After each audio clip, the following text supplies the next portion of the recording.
Don't I know you, sir? Don't believe so. I haven't been here in many years. Name's Silas Greaves. Silas Greaves? The bounty hunter? Used to be. What are you doing here in Abilene? Just passing through. Got a little business to take care of. Well, sir, it would be an honor if you would allow me to buy you a beer. Hell, son, it would be my honor to drink it. I'm Molly. Howdy. I'm Dwight. That's Jack and Steve. Ben's behind the bar. Oh, I bet you got some great stories. A couple. Any of them true? Jack, be nice. A few. What about your shootout with Henry Plummer's gang in Bannock, Montana? Is that where you started as a bounty hunter? That's what it says in this here dime novel. Don't believe everything you read in them dime novels, boy. First man I hunted was back when I was riding with Billy the Kid. You knew Billy the Kid? Damn right. That scrawny son of a bitch had no fear. Wouldn't back down for nobody. I heard he collected the 10 stars off any crooked lawmen who crossed him. It was a war, boy. The Lincoln County War. And Billy promised his regulators would take the life of every bastard who helped bushwhack John Tunstall. Kid had a big chip on his shoulder and a hair-trigger temper. Made him dangerous as hell.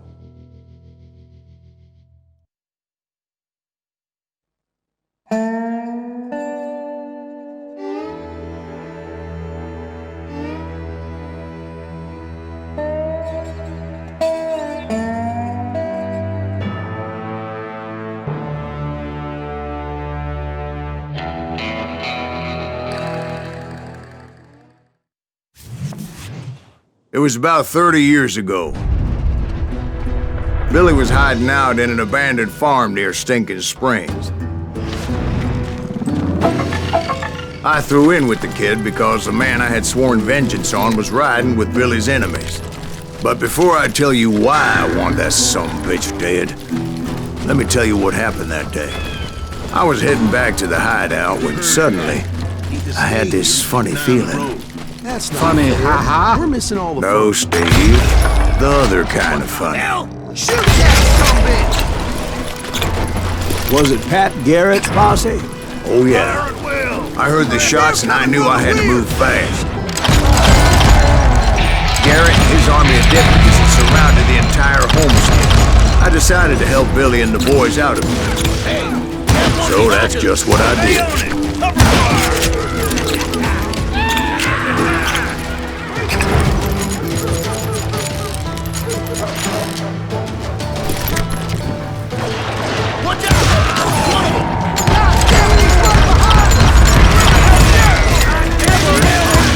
Garrett's men were running around like a bunch of chickens with their heads cut off.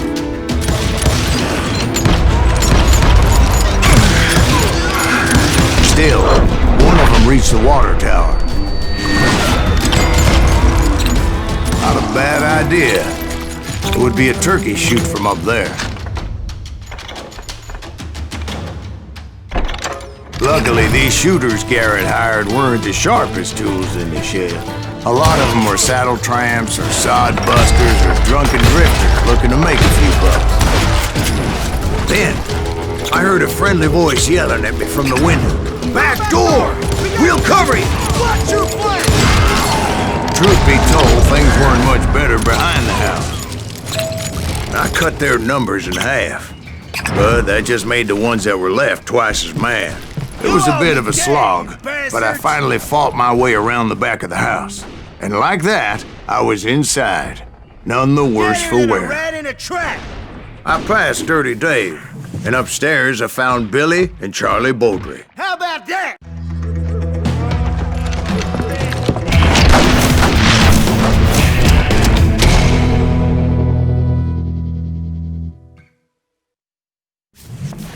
Billy looked at me and said, "About time, amigo!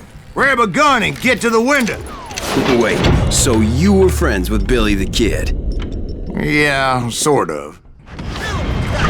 Anyway, we were surrounded by dozens of deputized shooters who wanted to do us harm.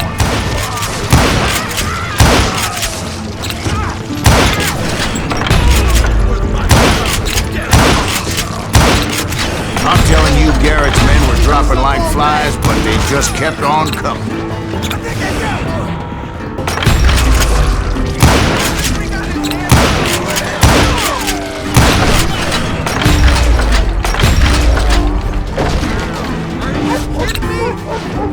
That's when Charlie got hit.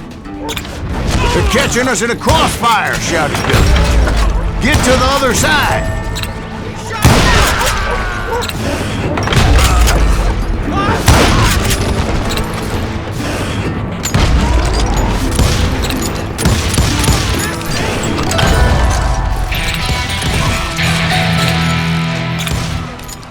I don't know how many of those cocksuckers I personally put down, but it was pretty clear, even to Billy, that maybe discretion was the better part of valor. What's that mean? It means that it was time to cut and run. "They got a Gatlin!" Billy shouted. Those poor sons of "Get the bitches are horses and done. bring them round back. I'll draw their attention." He directed that order at me, and I thought, why the hell do I have to do it? Many would have fled in my place. But I had that false sense of invincibility that many young men have. Like Jack here. What are you saying, old man? Jack, he's just joshing you. Yeah, he better be. Mr. Greaves, please continue. Please, call me Silas, ma'am. Now, where was I? You were heading for the barn.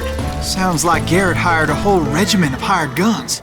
And that's when I met Sheriff Pat Garrett. I read that you went toe-to-toe with him, sir. That backstabbing bastard with that tacked-on tin star.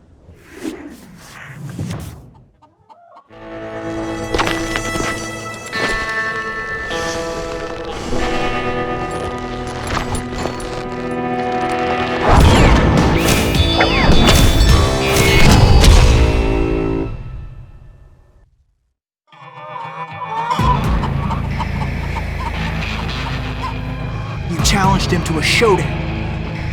You read that in a dime novel? It said he showed no fear as he took your measure with eyes like a rattlesnake.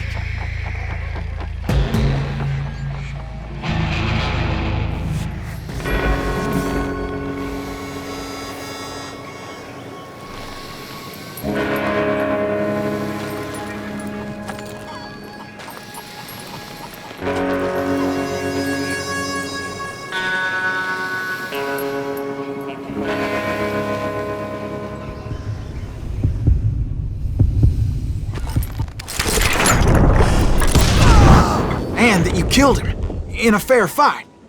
Is that what that penny dreadful said? No, boy. That ain't what I meant when I said I met Pat Garrett.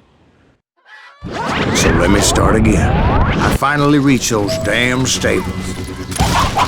After the fight, maybe we could treat ourselves to some fried chicken. And stepped inside, and bam! Last thing I heard was Garrett's voice. "That's not Billy." And go on, how did it end? And, boy, that was just the beginning.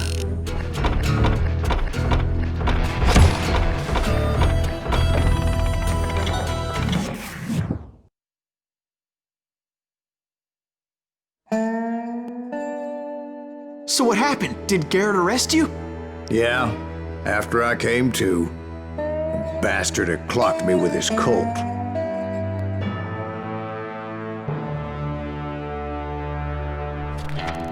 And the kid surrendered? When he realized there was no getting out of there alive. So they locked you up in Lincoln? Indeed they did. Sentenced me to hang right along with the kid.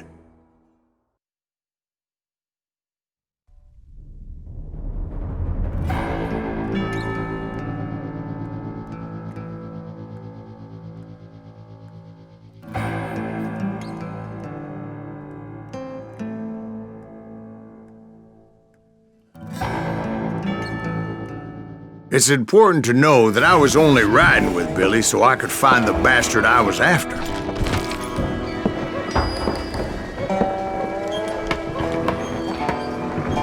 He was with John Kinney's gang, and they were sworn enemies of Billy's regulators. Why were you after him? I owed that son of a bitch a bullet for what he had done to me and mine. Instead, all I got for myself was a goddamn death sentence. Luckily, it was right around then that I heard Billy make his move. He shot Jim Bell and a few other guards as he made his getaway. Later, they wrote that some lady friend planted a pistol for him in the privy. What the papers didn't say is that Billy helped me escape, too.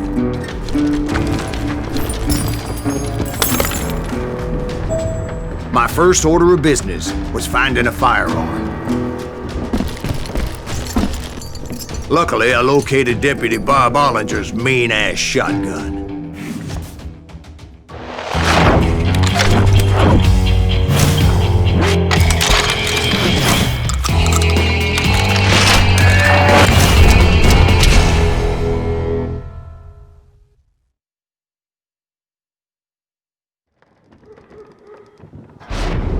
I saw Billy through the window, and he yelled that I should take to the rooftops to make my escape. So I did. Hell yeah, that scatter gun was like a double-barreled howitzer. It could blow a man clear off his feet. You hardly had to aim the damn thing. Guards were everywhere looking for him. Get away.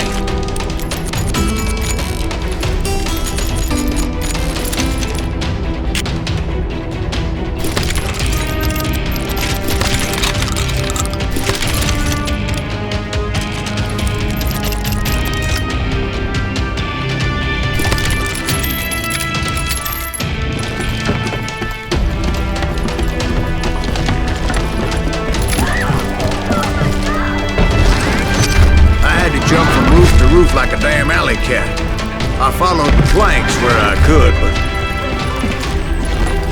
some of that wood was slippery as hell. The whole town was up in arms.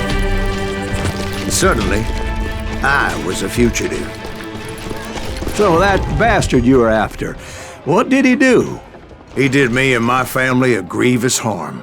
But I knew if I was ever gonna find him, I would need to get my ever-loving ass out of there. I tried to be stealthy and sneak my way past. But hell, if they weren't all waiting for me. Apparently, some of them thought I was Billy. You hooligans go to hell! I'll fight you! We just found somewhere! See, me and the kid shared a certain similarity in build and color.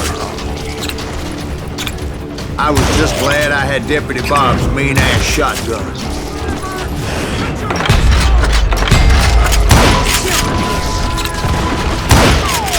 So much lead was whizzing by my head, it was like everyone in Lincoln wanted to put me in the ground.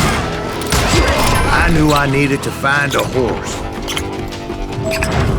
Though I never did have a great fondness for those four-legged grass eaters.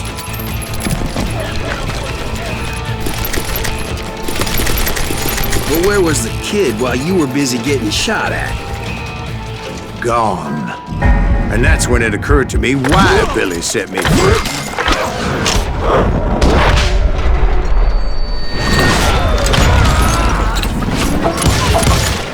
So I could be a hapless decoy and draw attention while he snuck out of town.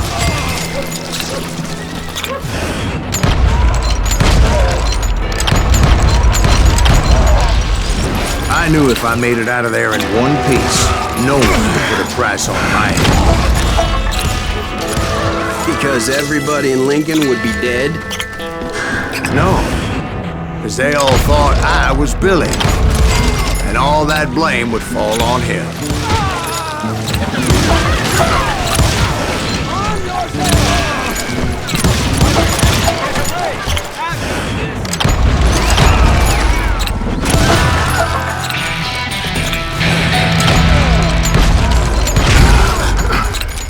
Finally, I found what I was looking for.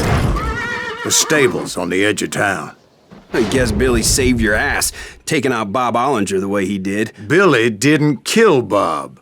Well, sure he did. He dispatched him right after he shot Deputy Bell. No, sir. Because Bob came right up behind me angry as hell that Billy had lit out. Hello, Bob, I said. I think you better let me go. And he says, I don't think so, boy. Not with my shotgun. So we stood there in the middle of the street, eyeball to eyeball. He intended to kill me, and I knew I had no choice but to defend myself.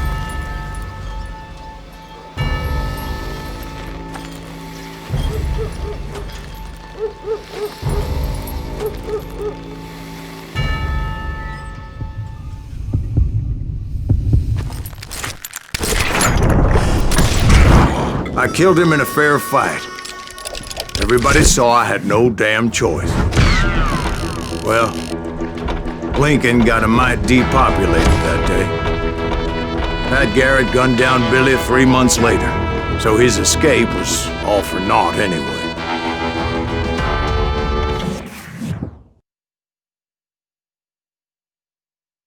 So where'd you go after Lincoln? Mexico. Until I realized nobody was looking for me. I ended up taking a job at the Rurales. The Mexican Rurales? I was hired to help them track down the cowboys. The most vicious outlaw gang in Cochise County? Curly Bill Brocious? Johnny Ringo? Led by old man Clanton himself. They must have paid you a pretty penny to take them hombres on. Not really. But truth be told, I had my own reasons for going after those boys.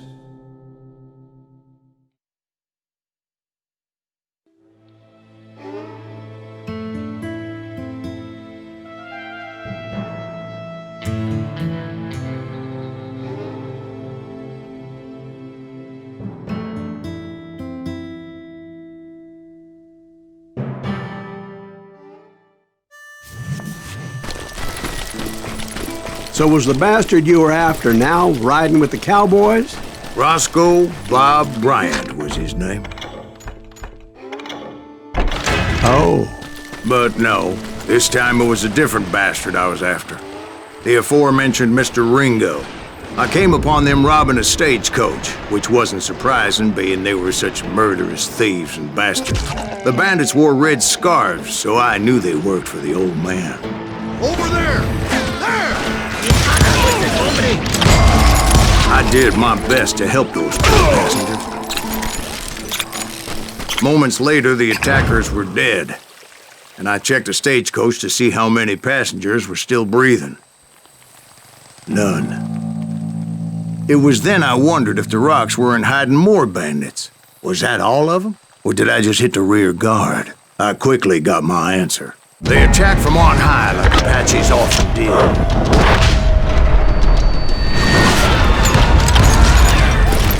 They would appear in great numbers from above and rain down lead on their hapless enemies' heads, making use of the high ground, whatever else they had.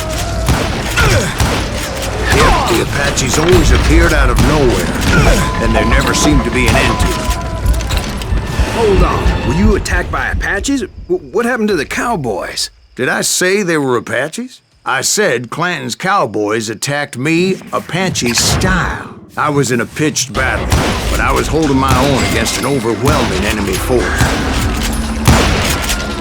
See, at the time, I was still pretty green and would often blunder into regrettable situations. But I just kept shooting at anything I could see up in those damn rocks. I didn't see Ringo, but I knew he was with the cowboys. He and Roscoe Bob had done me a dreadful wrong, and I was determined to have my revenge. But to get to Ringo, I knew I'd have to fight my way past these other assholes first. Unfortunately, I was running out of ammo. Another perfect example of my relative inexperience as a hunter of men. I immediately knew that a tactical retreat was called for, as my vengeful fury was much less impressive without the bullets to back it up.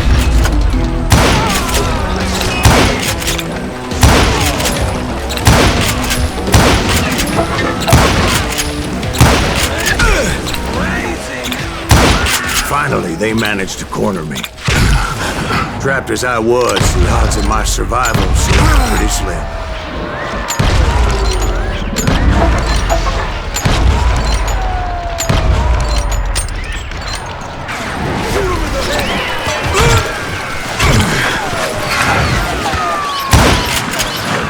Luckily, serendipity was on my side as I suddenly spotted a way out of my predicament.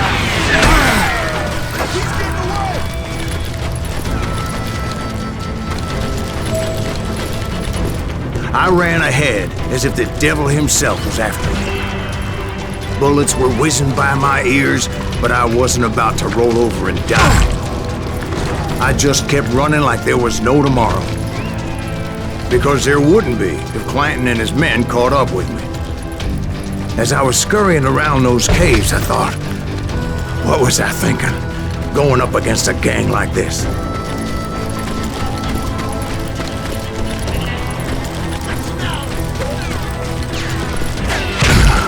I just kept running, not knowing where the hell I was going.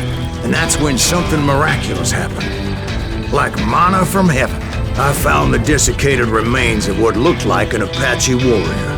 The old weapon next to him supplied me with some much-needed ammunition.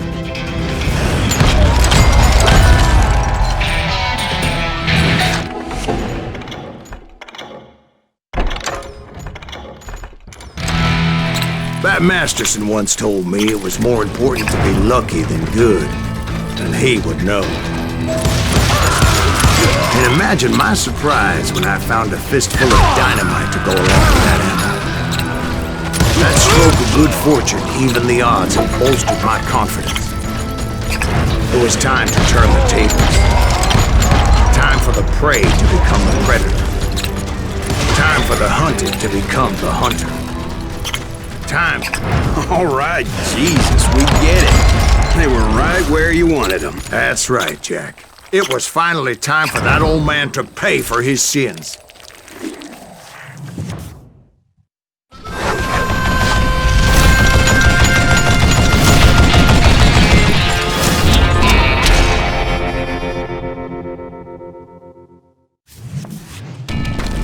I yelled out at the top of my lungs, "Clanton, I'm coming for you!"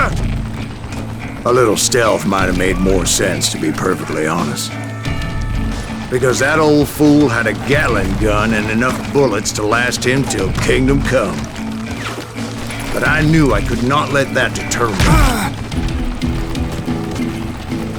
Not if I was to find and kill Ringo. I needed to get that old man off that gun.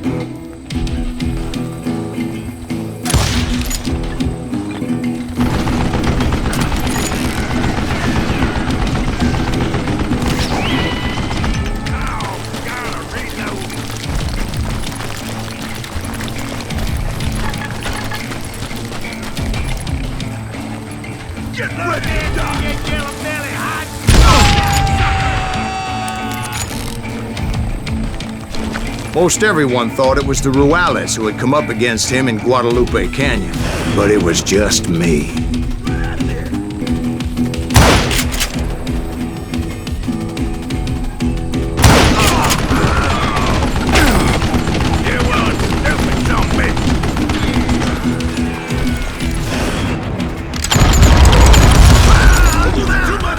Apparently, one of the cowboys made it out of there alive, and told Ike and Billy Clanton that it wasn't a Mexican who took their father's life that day. They just assumed it was one of the Earps, and that little misunderstanding eventually led to that legendary gunfight at the OK Corral.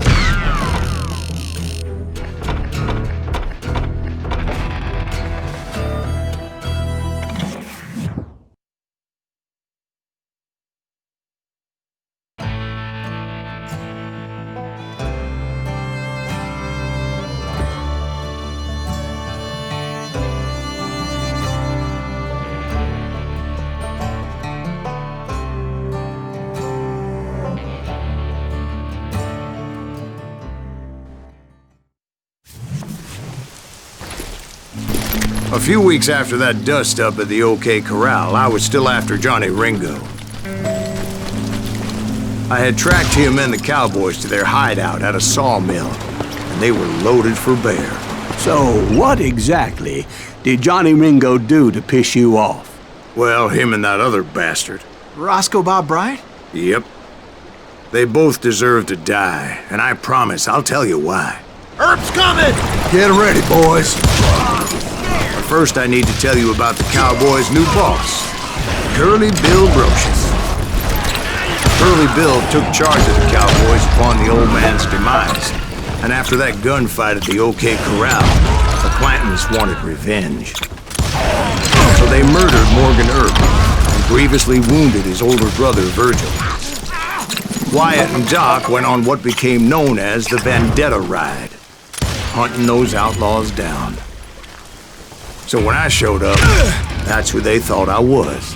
There were killers around every corner, all wearing red bandanas. That's how the Cowboys identified each other, and I was beginning to wish I had one myself. But I wasn't about to let Ringo walk away unscathed, and that's what drove me forward. They say that Ringo was infernally fast. I hardly saw anyone faster, boy. Certainly not Wyatt Earp. That man was all hat and no cap. Earp wasn't much of a match for him, but Doc Holliday might have taken him. That lunger should have kept his nose out of it. They never charged anyone for the murder of Morgan Earp. But everybody knew that Curly shot him in the back. That was common knowledge. Excuse me, sir. I have a question. What's that, Dwight? After old man Clanton died, why didn't his son take over the Cowboys? Because Ike Clanton was dumber than a box of rocks and a yellow belly to boot. Now, where was I? Taking down the entire cowboy gang single-handed. Indeed I was, Jack.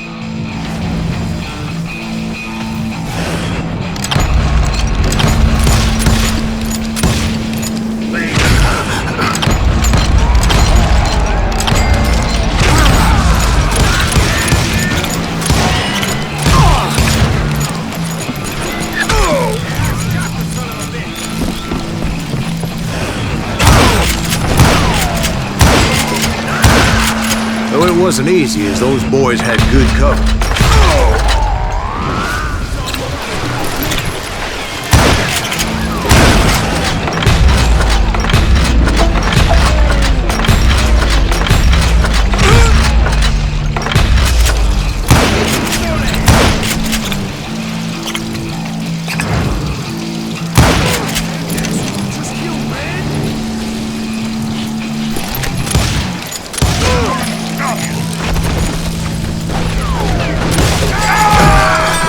Carts everywhere, piles of lumber, and God knows what else for people to hide behind.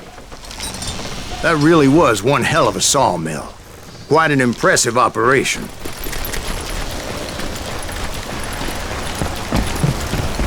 And where was Curly Bill? Did you see him? I'm about to get to that, Ben. Patience. I'm painting a picture here. There was this beautiful waterfall and a crystal clear stream that led to a verdant valley that was truly... Consider your picture painted. What happened next? Well, finally the bastards that were still alive made a last stand. Curly Bill, Johnny Ringo, and his compadres took off into the lumber yard, and I followed after.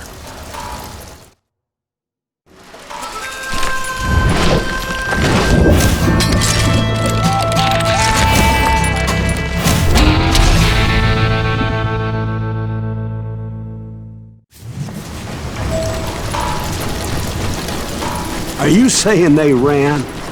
Cowardice was not in Ringo nor Curly Bill's nature. No, sir. I never said they were running scared. They just wanted me out in the open.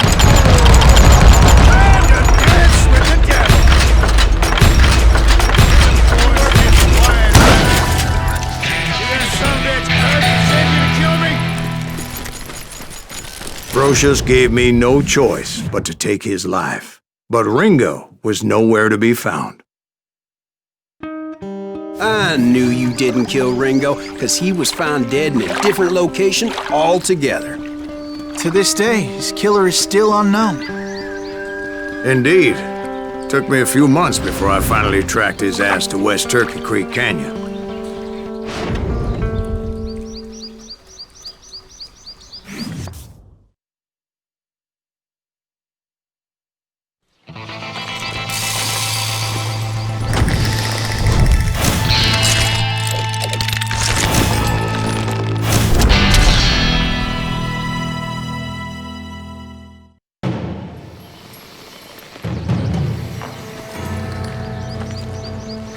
That's incredible, sir. I always thought that Doc Holliday was the one that killed him.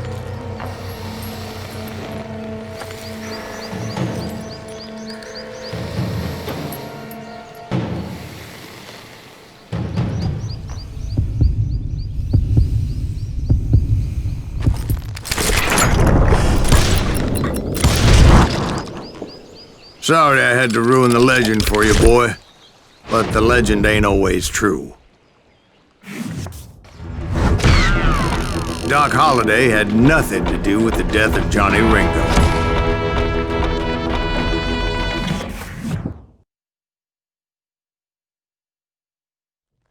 I was paid a healthy bounty for Ringo and Curly Bill, and realized there was real money to be made. That's why I went after Henry Plummer.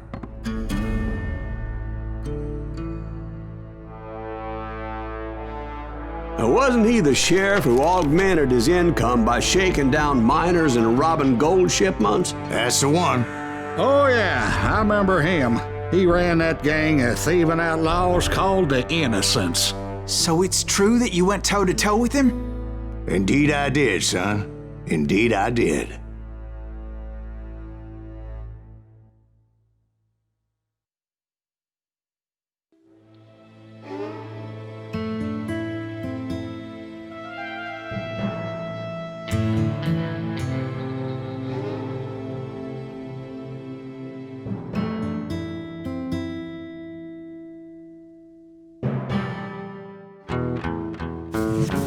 I knew I needed resources if I was going to track down Roscoe Bob Bryant, and hunting Plummer looked like a good way to get rich quick. As the local vigilantes exposed him as the leader of the bandits, and put a generous price on his head. Plummer rallied his gang to plunder one last gold mine before making their escape, and that's where I thought I'd find him. Why would you be? As my late father pointed out to me more than once, God made men. Samuel Cole made them equal. I knew that dynamite wasn't mine, so I decided the polite thing would be to return it. It was the biggest gold rush since Sutter's Mill in '48. Unfortunately, prospectors weren't the only ones drawn to those riches. There were thieves and killers, robbing travelers and hijacking gold shippers. Like those that ran with Plummer. Some were just regular folks I knew from town, drawn by greed and easy pickings. Charlie Crow, the blacksmith. Plummer had a lot of men on his payroll. A hell of a lot. That son of a bitch pretended to protect the public with one hand, while stealing them blind with the other. I thought I was some kind of hero. I finally made it past and headed on to meet my destiny. But first, I had something I needed to figure out. I had a few ideas on how to get into that mine, but once I made my decision, I knew there was no turning back. So my first thought was to enter the nearest mine portal. I saw an entrance. Made sense. It was the quickest way in, but that also made it more dangerous, as there would undoubtedly be enemy pickets posted along the way. Besides, once you enter a mine like that, it's easy to get all turned around. Some of those shafts could be as deep as hell. A single stumble or misstep could easily end in a deadly plunge to oblivion. Quick reflexes often make up for a lack of common sense. Luckily, I was never one to be easily bushwhacked. I would just need to be careful not to blow myself to kingdom come. With all that gunpowder and dynamite everywhere, a body has to know what he's shooting at. One wrong bullet could have turned that mine into a dad-blasted tomb.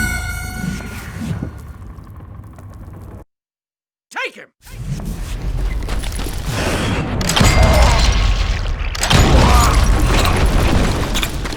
One wrong bullet could have turned that mine into a dad-blasted tomb.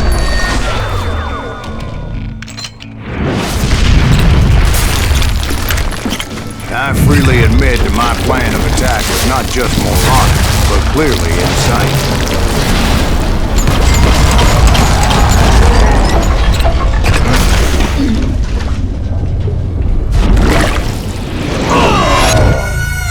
It's a good thing that I abandoned that ridiculous plan before I even tried it.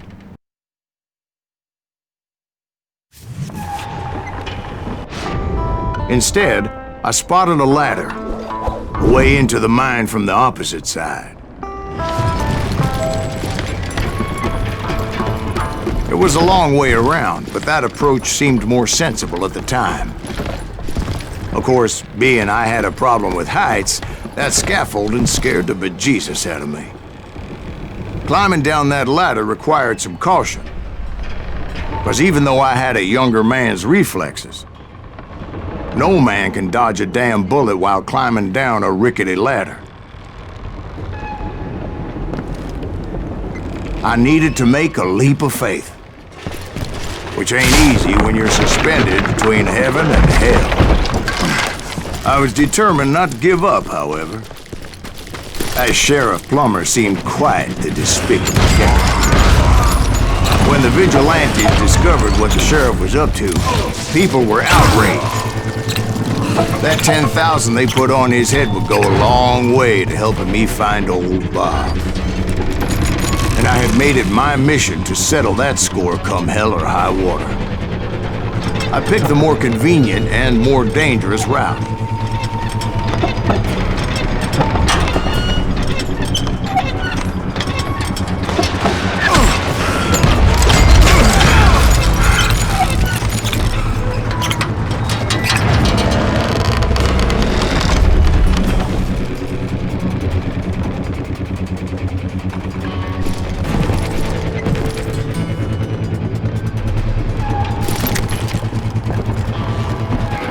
Plummer was a mad dog killer, and the people of Nevada City deserved better. Nevada City? Well, I thought Plummer met his maker in Bannock, Montana. Right, well, he was the sheriff of both places at one time or another, but that's neither here nor there. The point was, taking him down would save a lot of lives, including my own.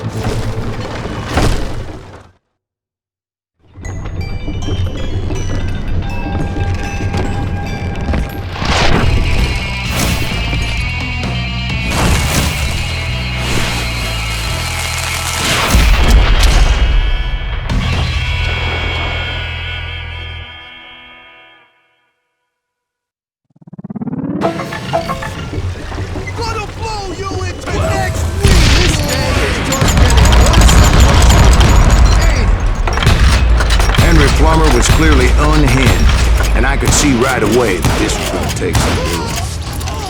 God damn! I need some help here! Come on, boys! Take this cocksucker out!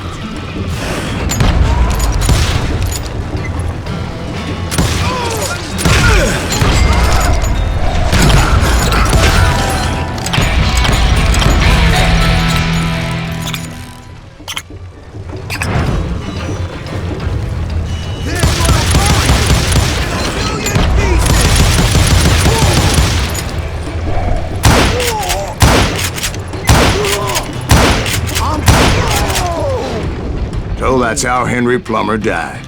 Him and his crew were worth their weight in gold. And now, I was officially a bounty hunter.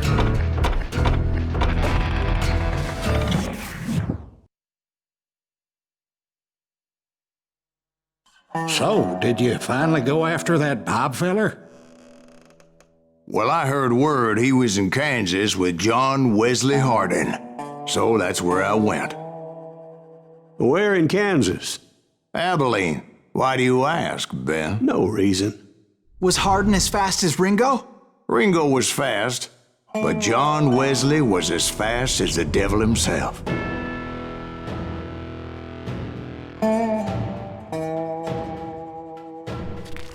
Hell, he killed his first man at 15. From that day forward, he had a price on his head and wouldn't back down for nobody, not even Wild Bill Hickok himself.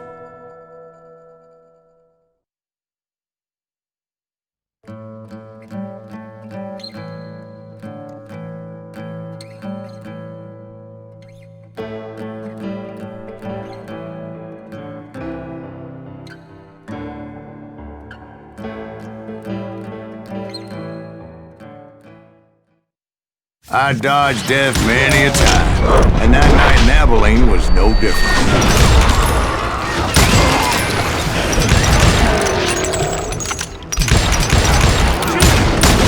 I thought the Texas Rangers got heart. Yeah, that's what they want you to believe. I was there with the intention of finding that bastard Bob and collecting the bounty on John Wesley. It was cold and a witch's tit and a brass bra that night as I fought my way past his loyal compadres to the very same saloon we're sitting in today. Look around and imagine this place painted in blood. Hardin was waiting for me, and...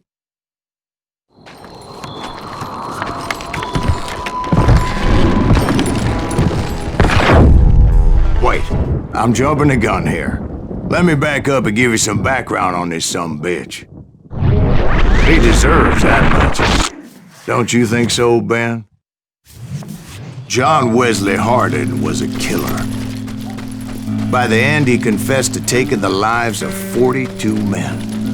He was a bona fide folk hero by then, and had amassed a gang of armed miscreants and other assorted fellows. He and his men set up camp outside of town, and I was hoping Bob was among them. Shoot that son of a bitch! I had to spill a lot of blood to find out Hardin wasn't in that camp. Tell Hardin someone's coming for He was carousing in town with his closest friends. Hardin's boys apparently didn't want me to reach the bull's head. Some were hightailing it into town to inform their jefe of my unwelcomed presence. I wondered if Bob was among them.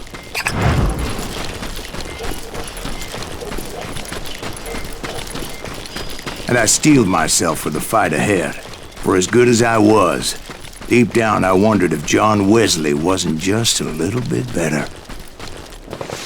Before I could test my mettle against Hardin, however, I would first need to dispatch his cadre of hired killers. Most of these degenerates were beyond redemption, but John Wesley might have been a different story. I didn't learn until later that that night was in fact his birthday celebration.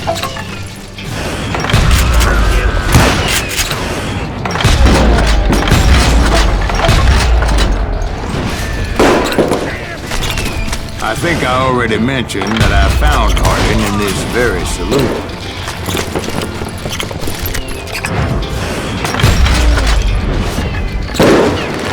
Suffice it to say, nobody there was happy to see me.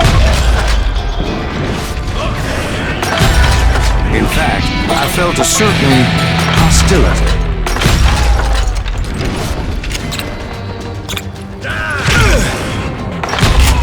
I was disappointed that neither Bob nor John Wesley were among the dead. But that was short-lived, as a moment later I was facing down the fastest gun in the West.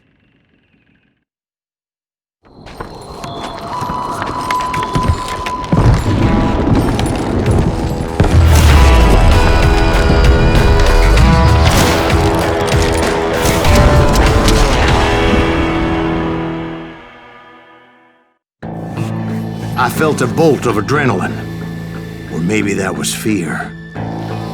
He was well known for his tricks, and I knew I'd need my own if I was ever to defeat him.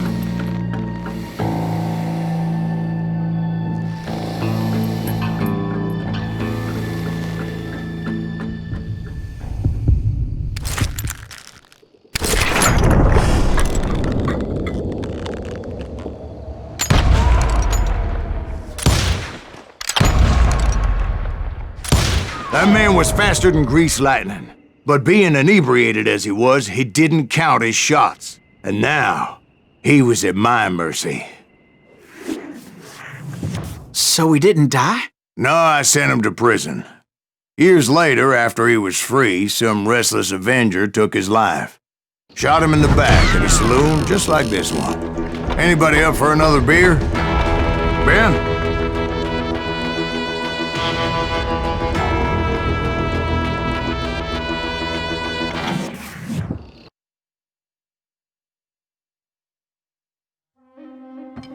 Thank you, darling. Yeah, some say revenge is a dish best served cold. So whatever happened to that Bob guy you were after? Personally, I'd like to hear some of your other adventures. Like, I don't know, did you ever go toe-to-toe with a red man?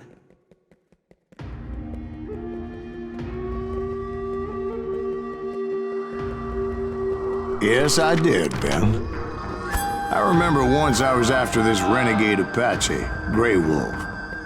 Strangely enough, revenge was also his primary motivation.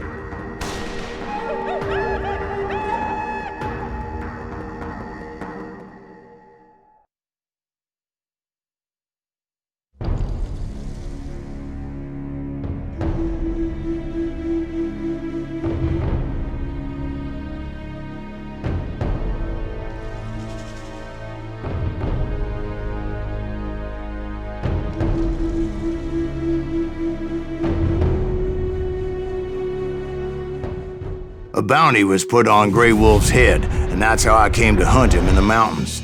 Mountains so high they tickled the nether regions of heaven.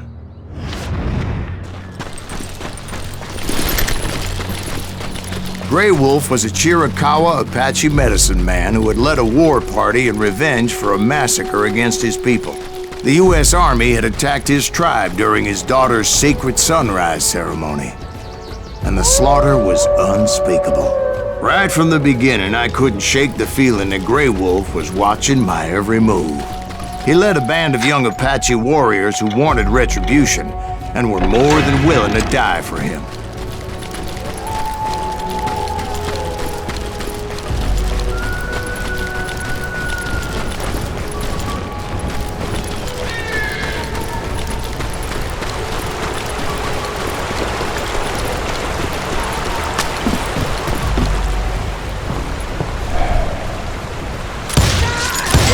And it crossed my mind that maybe this wasn't such a good idea. But now that the shooting had started, there was no backing down. I saw them before they saw me. It was rugged country, the winter home of the Chiricahuas, and that's why they had retreated there. I admit to having some regrets about going after them the way I did. But then again, I got a lot of those. Did you find Grey Wolf? Not at that moment, but I did find the entrance to their hideout.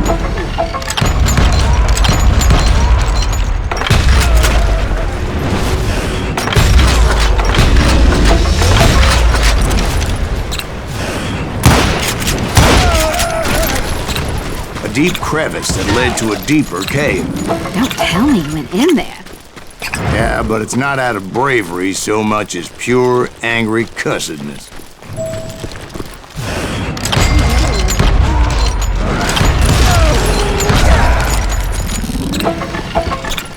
See, back then, I had a stubborn streak a mile wide. I wasn't about to back down. So it was like pitch black in there? Actually, it was pretty well lit, as they had torches on the wall. How big was his cave? Big as hell, Ben. Chiricahua had hid out there during the Indian Wars. They thought it was haunted with the ghosts of those murdered by the horse soldiers. The cave was haunted with dead Indian ghosts? To be honest, I was more concerned with the live ones than the dead ones.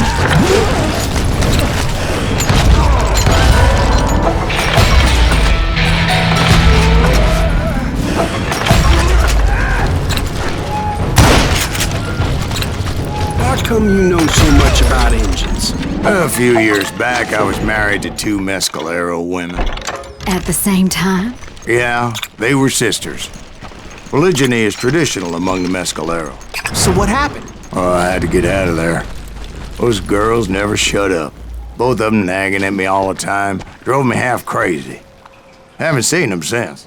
No, I mean, what happened with Grey Wolf? Oh, well, I pursued him into the Cave of Death. I came upon this flooded grotto, and that's when I saw him. He came to me unarmed and unafraid. His voice echoed in the shadows, and I sensed he meant me no harm. You carry great darkness in your heart, and if you do not release it, it will claim your soul. The sound of his voice put some kind of ancient Indian spell on me. As his story unfolded in my mind. You will come to this place again and kill many more men, and the darkness will grow until it consumes every human that you are. The soul would have no rainbow. I had no tears. He said I was a great warrior, a coyote man, unequaled by any other pale-faced warrior, or something like that. The snakes will bite shadows of your past until a venom poisons your heart, and an echo of the song of the dead summons the spirits deep from within the mountains. I didn't quite get what he was saying, but there was definitely snakes. And indeed, his warriors surrounded me and attacked me like hungry wolverines. They couldn't stop me, though, and Grey Wolf wasn't in the mood for idle talk.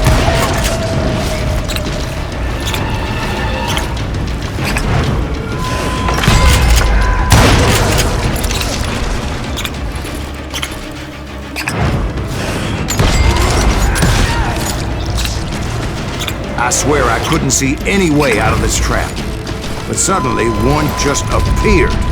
Kinda like a miracle.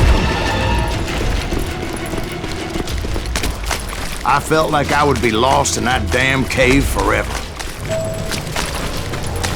Finally, I found myself back outside, perched on the edge of a precipice, overlooking a thundering whitewater river. To get where I was going required several leaps of faith. But no way in hell I was turning back. I chased after him, determined to make him explain the meaning of all that mumbo-jumbo. Mumbo-jumbo is right. Are you making this all up as you go? A few details may be fuzzy, brother, but I am relating exactly what happened to me. There were dozens of Apache warriors aiming at me from on high. Dozens? Well, maybe not dozens, but there was a lot of them. At least 3 or 4. Well, more than that, little lady. I had a steep climb up creek ahead of me and scrambled up those rocks like a mountain goat. I was determined to locate Grey Wolf and find out exactly what the hell he was trying to tell me. And wouldn't you know it, that crafty son of a bitch led me right into a trap. What kind of trap? Well, son, there had to be at least 100 Apaches surrounding me.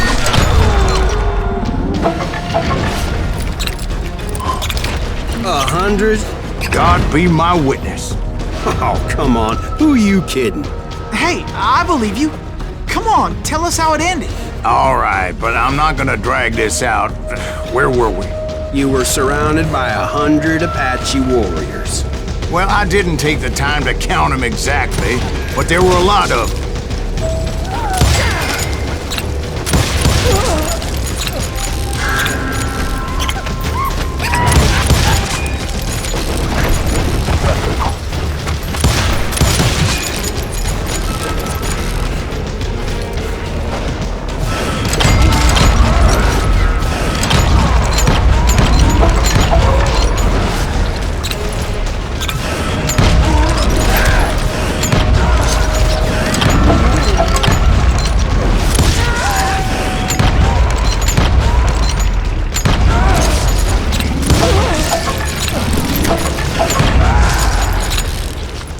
And in the end, a path appeared before me that I had not seen before. I followed it as I desperately needed to find out what Grey Wolf was trying to tell me. But it was like that son of a bitch disappeared into thin air.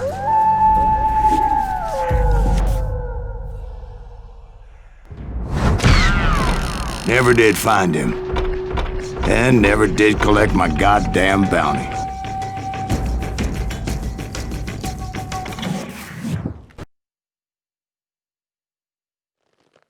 Thank you, darling.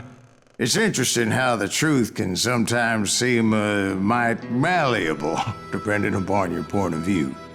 Like how those dime novels make you out to be something you're not? Jack, don't be starting trouble. No, he's right. do tend to exaggerate. Did they exaggerate your part in taking down the Daltons? Well, I was there in the flesh, boy, so I saw what happened firsthand.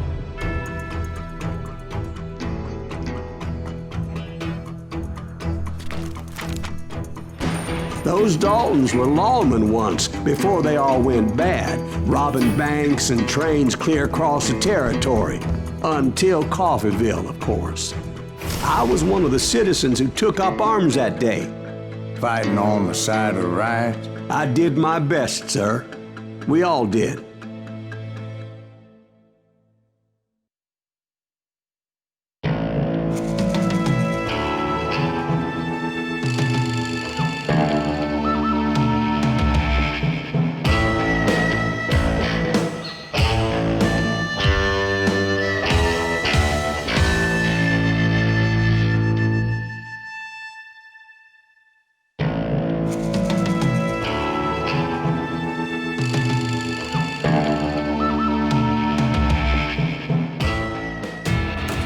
It was early morning. One of my friends was a local gunsmith, and he handed out firearms to anybody who'd take one. You see, the Daltons got it in their heads to rob 2 banks at the same time. 2 banks on the same damn street. Well, the locals recognized the Daltons right off. Before they could get away, half the town took up arms to defend their property.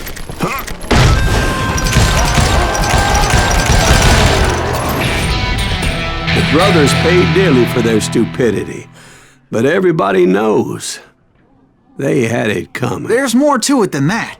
I read all about that day, so I know for a fact that it went down very differently. First of all, it was high noon. A posse of U.S. deputy marshals were on the rooftop across the street. Get ready, boys. They're gonna make a move. The lawmen had been tracking the Daltons for months. Now they finally had them dead to rights. Among them was a bounty hunter feared by many a lawbreaker. This man had no intention of letting the Daltons slip away. The marshals tried to get the Daltons to surrender. They'll give up eventually. You just gotta wait for something. This bounty hunter knew that the brothers were far too proud to ever lay down their guns.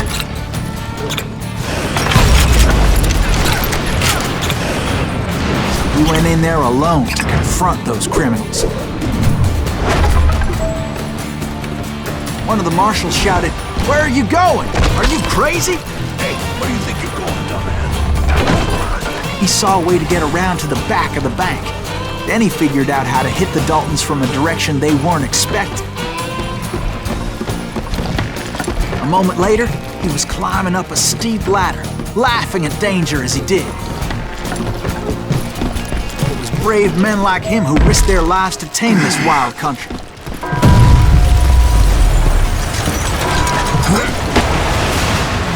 We've got company! Is that Silas Greaves? Son of a bitch! Heroic men like him did what other men couldn't or wouldn't to make this country free. Jim Boone, Davy Crockett, who died defending the Alamo. Over there! That's Silas Greaves! What the hell? Blam! Blam! He came away victorious, taking down those thieving Daltons.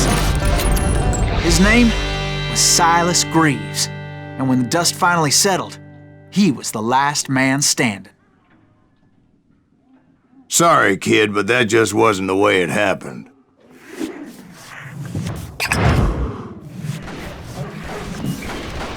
It was early evening, not high noon.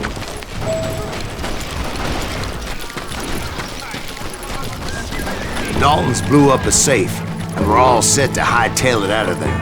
Those pathetic deputies surrounding the bank were dropping like flies.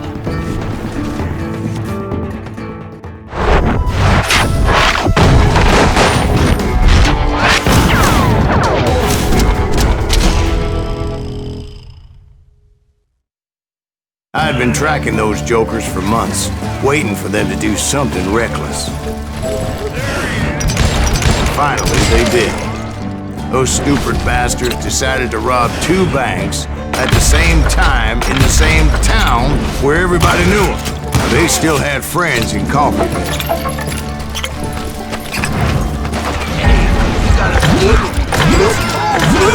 Those friends came after me like a pack of wild dogs, tooth and nail. They were coming at me from all directions. I caught sight of the Daltons running with the money and didn't want to lose them. The problem was, they knew the town better than I did. And to top it off, I found myself in the middle of another shootout entirely. Did the Daltons hole up in somebody's house? No, it was the Smiths, I believe. They were cousins of the Daltons. They were shooting at the Browns, who were shooting at the Daltons. Which wasn't any surprise, because those 2 families have been feuding forever.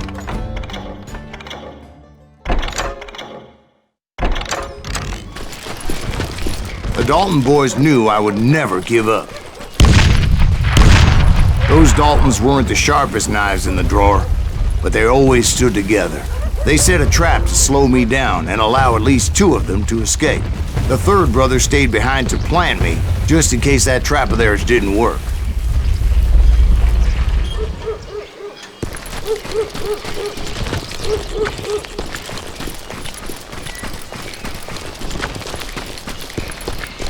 It was Emmett, the youngest, and he decided to stand his ground and face me down. I ain't afraid of you.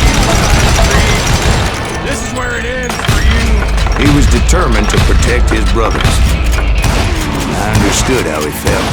Taking me on all by his lonesome wasn't exactly a recipe for a long life.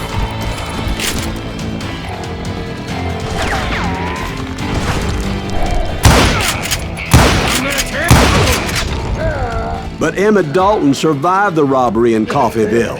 He's the only Dalton who did. They say he was shot 23 times. Well, Dwight, who do you think put all those damn holes in him?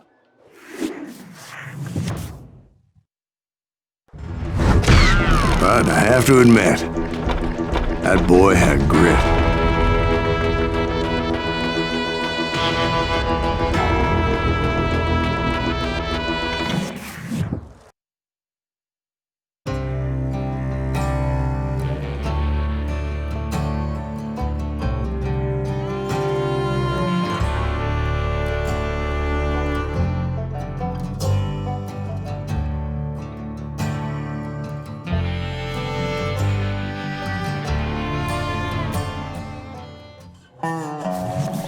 We'll get those suckers! It took me a couple of days to track the Daltons down.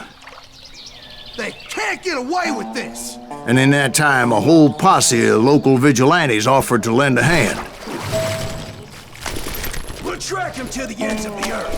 They seemed as determined as me to find those outlaws. But as we headed into those swamps, it was like I had my own private army. There was no way those boys were getting away this time. It was early fall, right? Beautiful time of year. At least you had the weather on your side. Not by my recollection. It was damp and foggy as hell. It was tough to stay on a true course. So we kept an eye out for landmarks. It was autumn. The maple trees were in full color, red as blood.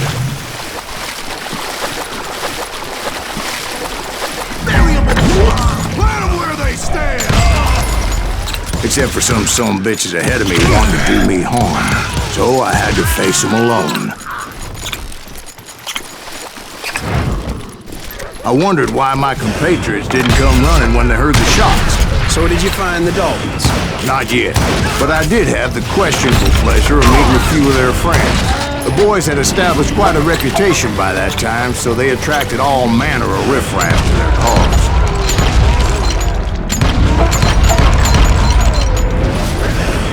Point being, I was under serious attack.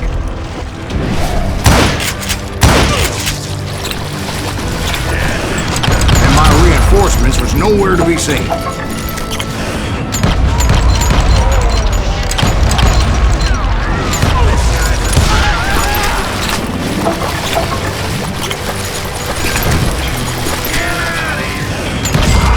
But luckily, a barn materialized as if right before my eyes.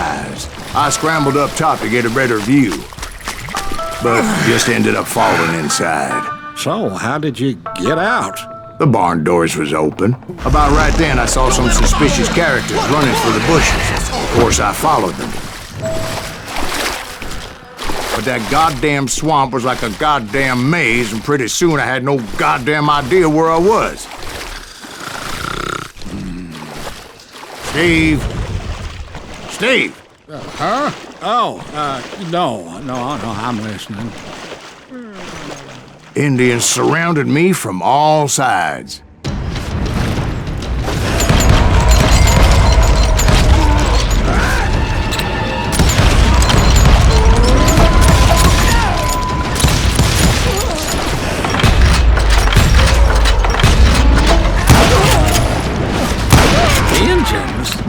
There were Indians? No. I just wanted to make sure Steve was paying attention. Now, where was I? You were following the Daltons through a swamp? That's right. See, Steve? Dwight's paying attention. No, I'm listening. I was just resting my eyes. So, where was I? The Daltons. Right. See, there's a reason so many outlaw gangs are made up of brothers. Being a brother is a very sacred thing. It's a bond like no other. So did you ever find the damn Daltons? Not yet, but I did find a few of their cousins. You Kansans breed like rabbits. More Smiths or Heimhoffers or who knows what. But hell, what's more important than family? I bet Ben knows what I'm talking about.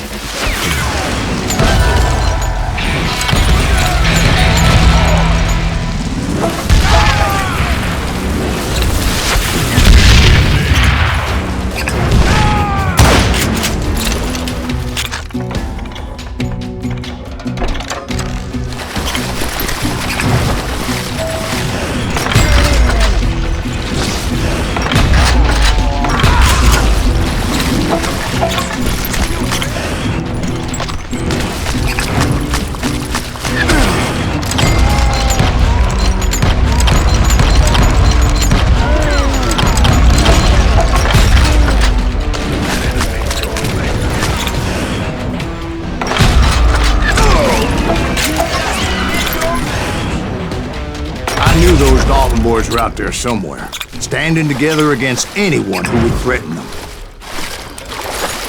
And that's when I saw it. A goddamn steamboat. A steamboat? In a swamp? Yeah, Steve, but this wasn't much more than a wreck, really. But how'd a damn steamboat end up in the swamps? Guess it floated off during the flood of '89. Now, was it a stern-wheeler or a side-wheeler? What? Does that really make a difference, Steve? It was a steamboat with a goddamn army on board. It was in that a fusillade of bullets come raining down from on high, and those vigilantes and companies, they weren't anywhere to be found. But among those men that were shooting at me, I thought I saw some familiar faces.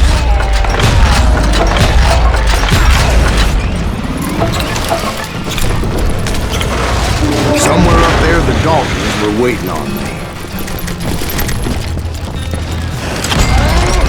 Brother, I'm gonna make you... Sounds like you don't give up too easy. That's the kind of man I am, Ben. I set out to do something. I do it. Surrender just ain't in my nature. Plus, I'm stubborn as hell.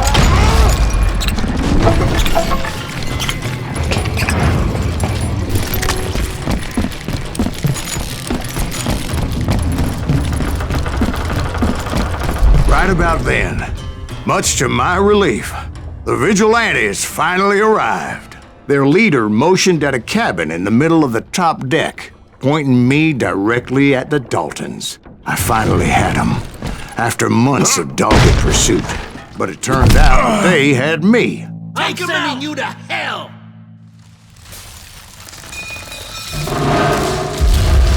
The Daltons had played me like a fiddle. Apparently, the vigilantes were on their damn payroll. They didn't just want to shoot me. They wanted to burn me alive. By finding my way out of a burning labyrinth through proved to be quite a challenge. It was a riverboat, right? I mean, it's not like it was a goddamn ocean liner. Oh, yeah, but I was in a Did you fight. hear about that ship that's gonna launch next year? Largest one in the world. You're talking about the Titanic. If you ask me, it's too blessed big. I don't think it'll even float. So anyway, Don't be stupid, Steve. They know what they're doing. They say that the Titanic is unsinkable. oh God. But getting back to that steamboat, how'd you get off it, Mr. Greaves? I took in a lot of smoke that day, so I admit my recollection might be a bit hazy. But somehow I managed to finally disembark. It was time to settle this once and for all.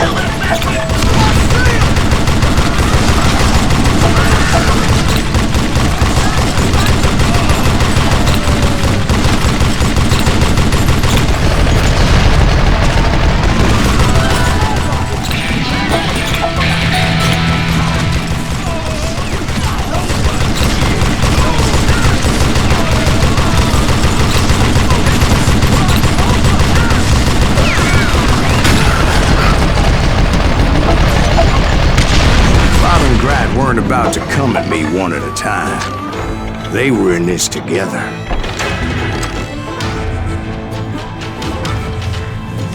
Two brothers side by side, determined to take me down. Confident that this time the odds were on their side.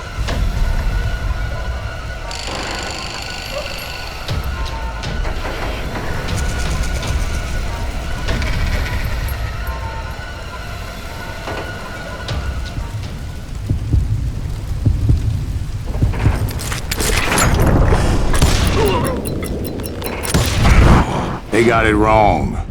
A sad end for those two. If they'd only known that Emmett was still alive despite his wounds.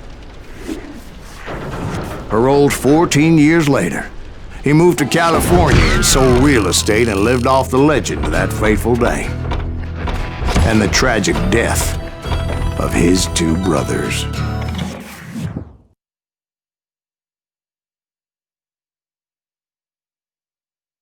My own brothers died tragically as well, truth be told.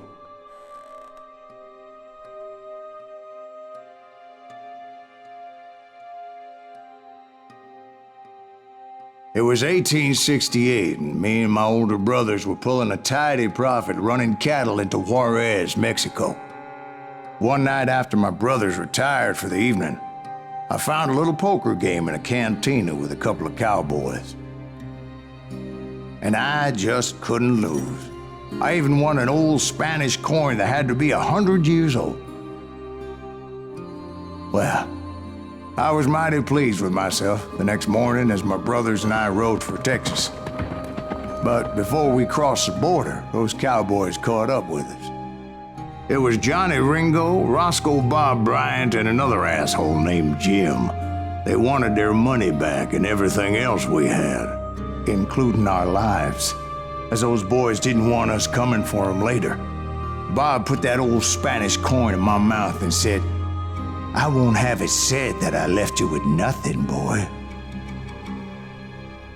Well, those horses bolted, and there we hung as those bastards rode away. The branch finally snapped under the weight of the three of us, but being my older brothers were bigger and heavier, they were already dead. And right then I swore to myself that I would avenge them. Ringo you know about. But Bob eluded me, until I heard he was riding with the Wild Bunch.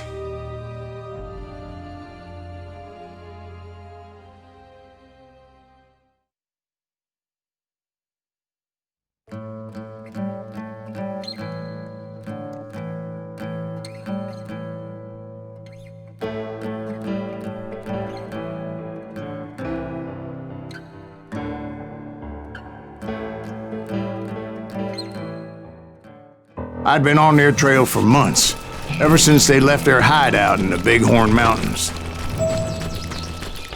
Led by Butch Cassidy, they were a loose association of outlaws who robbed banks and trains from Colorado to Montana.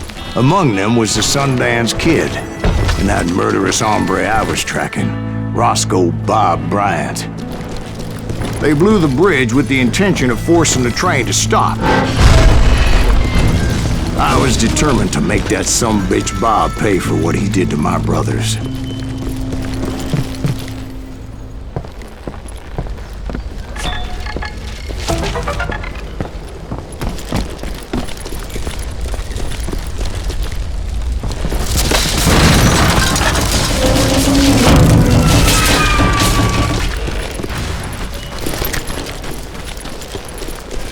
Ears are still ringing from blowing up that bridge. Well, I made my way off unscathed and came upon a few members of the gang and had no choice but to dispatch them.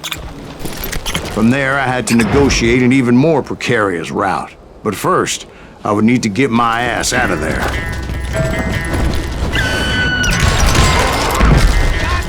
I jumped from the frying pan into the fire as the train was clearly fixing to fall.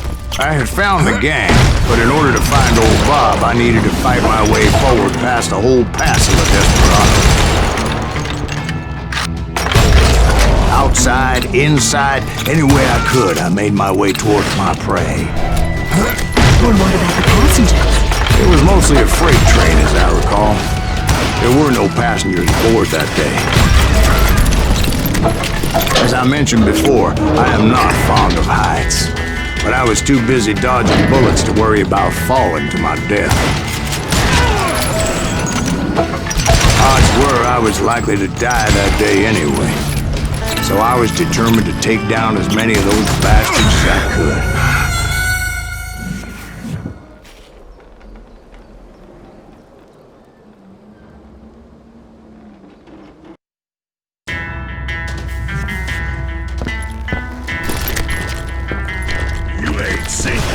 Times it was like shooting ducks in a shooting gallery. The only difference is these damn ducks shot back.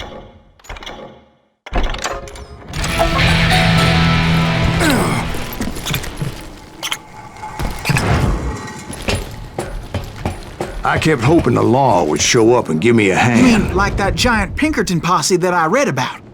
Did they come riding in, guns a-blazing to help?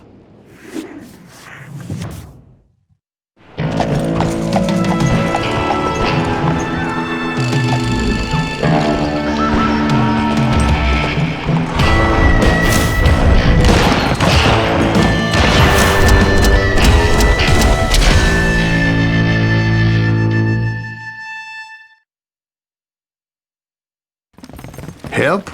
From the Pinkertons? No, son. I had to fight the wild bunch all by my lonesome, as usual. Who the hell is that?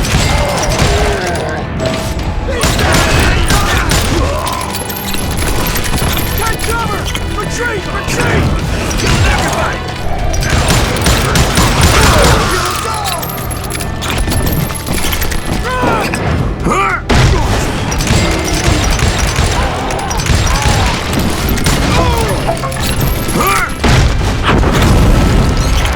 My guess is those dime novels didn't portray this as it happened, did they? Only a few stragglers were left. I had to cut them down pronto if I was going to stay on old Bob's trail.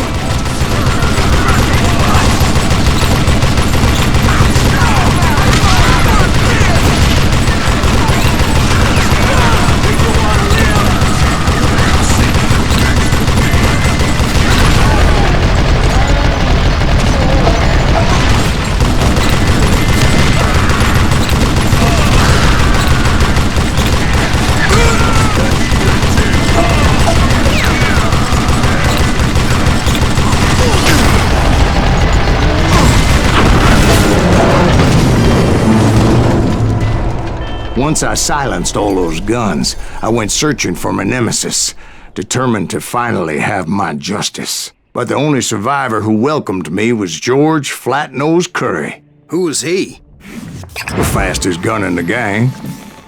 Right after Sundance, I mean. And Kid Curry, and maybe Elsie Lay. Though some folks might dispute that.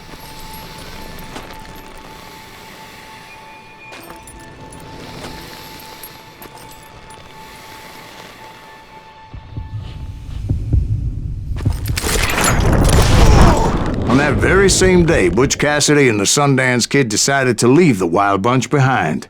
and decamped for South America.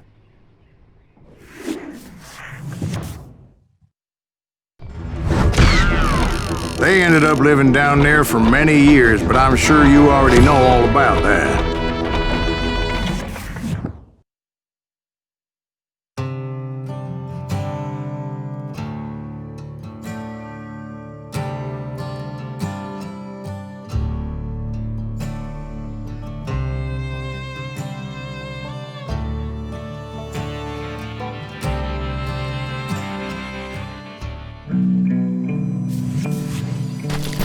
I tried to find Bob Bryant, but it was as if he'd disappeared.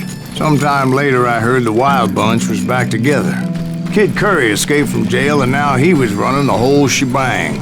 So I took to their trail, because I was still in pursuit of my brother's killer and hoped that he was back with him.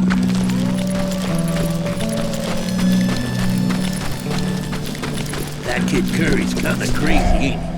Anyways, I tracked those boys to a camp right outside Parachute, Colorado. Being outnumbered, I didn't bother with a warning shot. I just started taking those bastards down.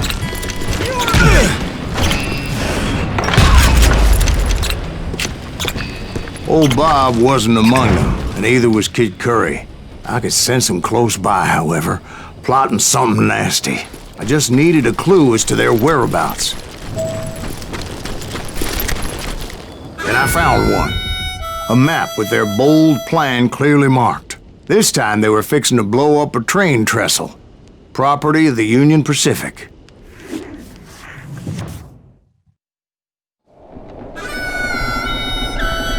The plan clearly indicated how they were fixing to undermine several of the weakest wooden supports.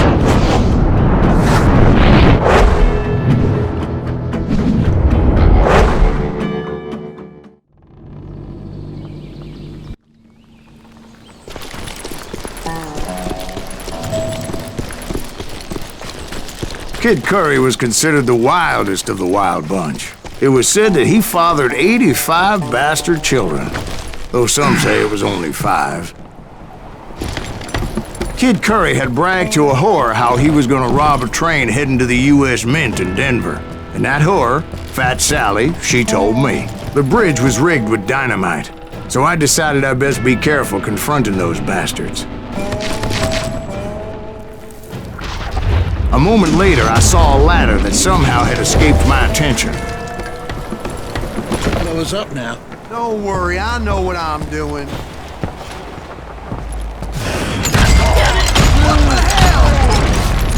It appeared the kid had found a number of new recruits to bolster their ranks, but the Wild Bunch did not take kindly to my presence and attempted to blow my head off.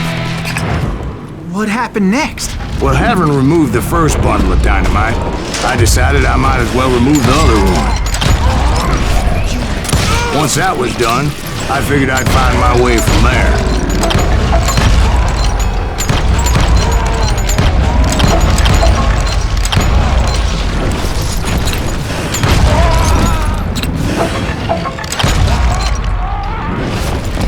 Yes, you just wanna die!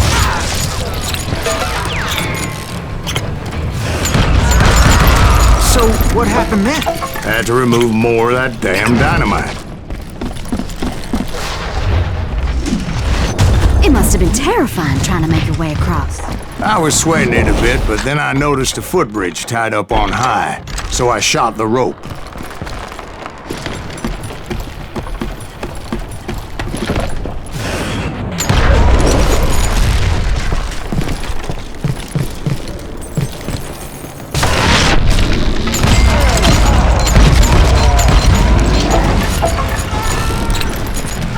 So that was all the dynamite? It's funny you should mention that, darling. As actually there was a fourth charge impeding my progress. Once I removed it, my path was pretty clear.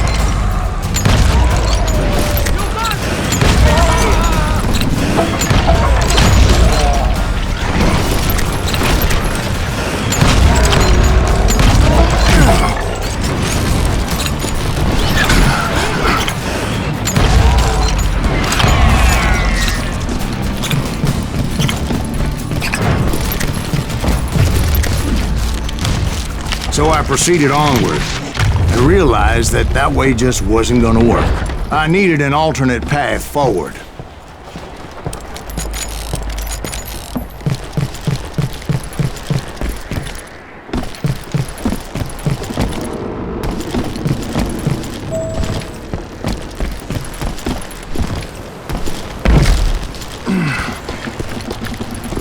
Luckily, I found a cave, and as I made my way back to the bridge, I saw something that concerned me.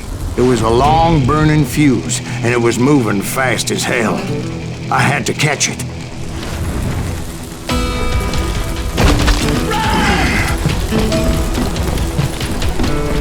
The burning fuse was so damn quick, I had to run like the wind. I almost had it, but no. Thought I was gonna have a coronary when I lost sight of those sparks. My heart was pounding like a sledgehammer. I knew that failure meant boom. Then, finally, at the last moment. Whew. Of course, I was successful, or clearly I wouldn't be talking to you folks here today. Naturally, I removed the last dynamite charge. Well, it was a touching reunion.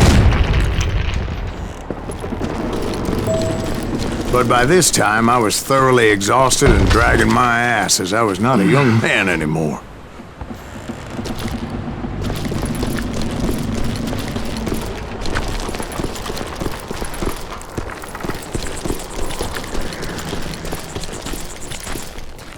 Kill that SUV! Finally, I found those boys. Or more precisely, they found me.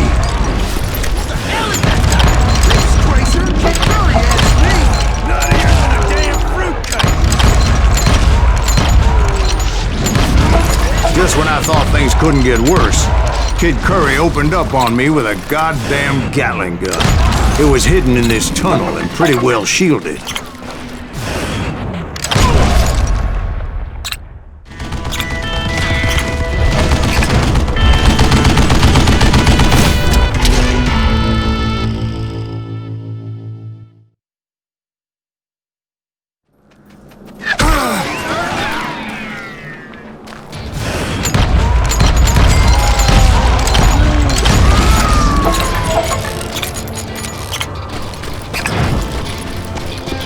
Luckily, I had located some dynamite. I still, however, had my work cut out for me. Come at you, yellow bastard! Shit! God damn it, I need some help here so I can kill you, boys! Take this bitch out!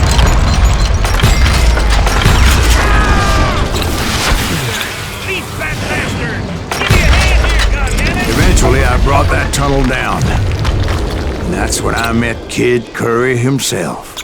He had decided to stop pussyfooting around and deal with me personally.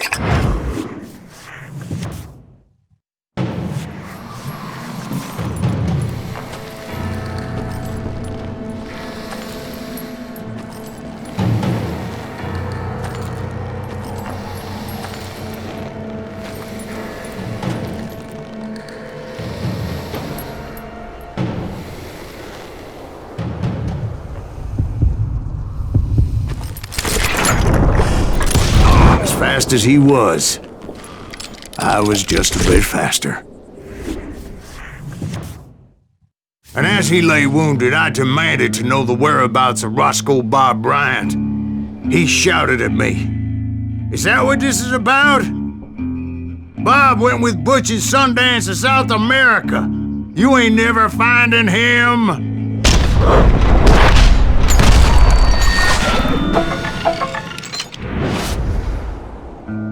Those were his last words.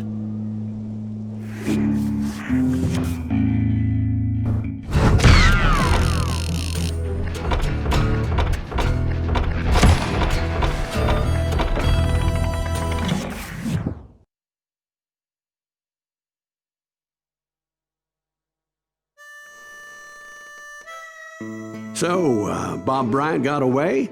I knew I'd never find him in South America. What about the other killer? Yeah, you kinda glossed over that one. Well, I found Jim not long after my showdown with Ringo. At the time, he was riding with the James Younger gang. Did I neglect to mention that?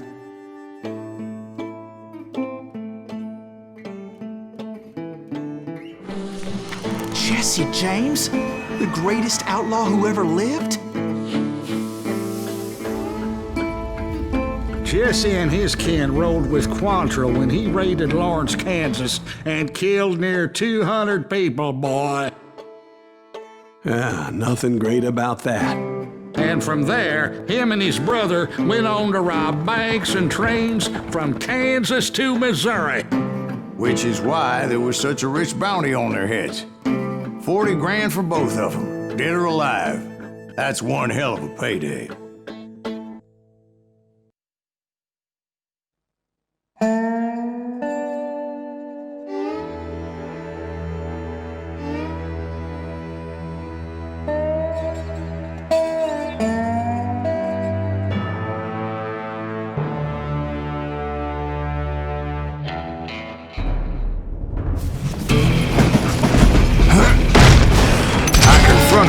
They were robbing a train. Bullets were flying at me from every which way. But I knew I'd have to fight my way forward if I was gonna find this Jim.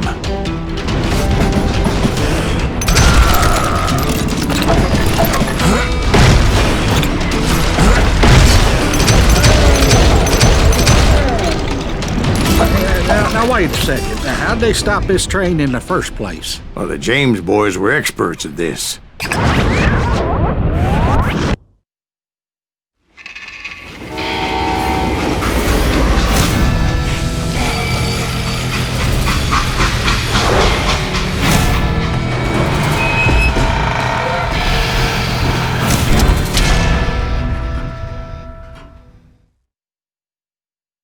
They hopped a freight train having heard there was a big payroll in the express safe. So, I hopped the same train.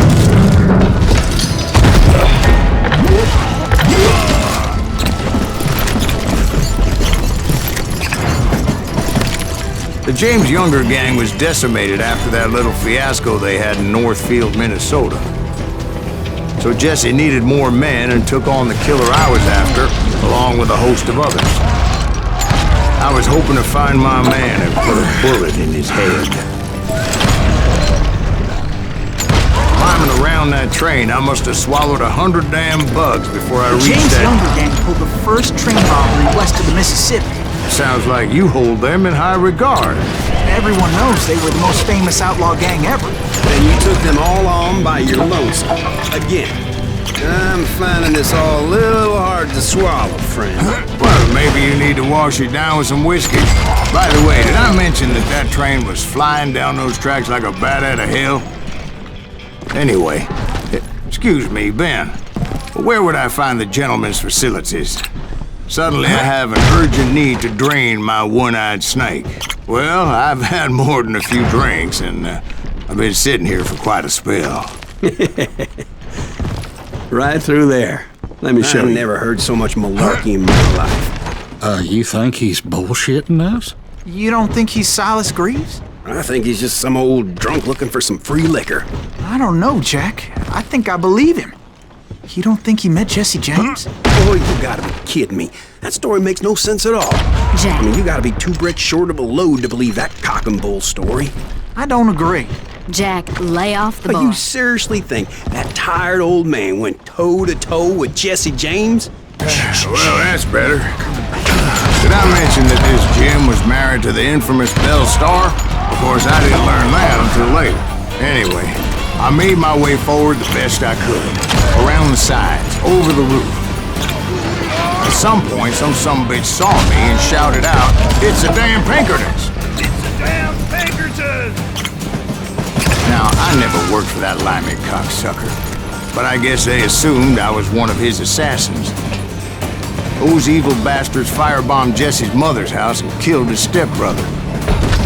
So it's no wonder each and every asshole on that train wanted me dead. Everybody's always mistaking you for somebody else, aren't they? Why is that, I wonder? Don't rightly know, Jack. I'm just telling you how I remember. I came across a flat car piled high with logs and had to come up with a creative way to make my way forward.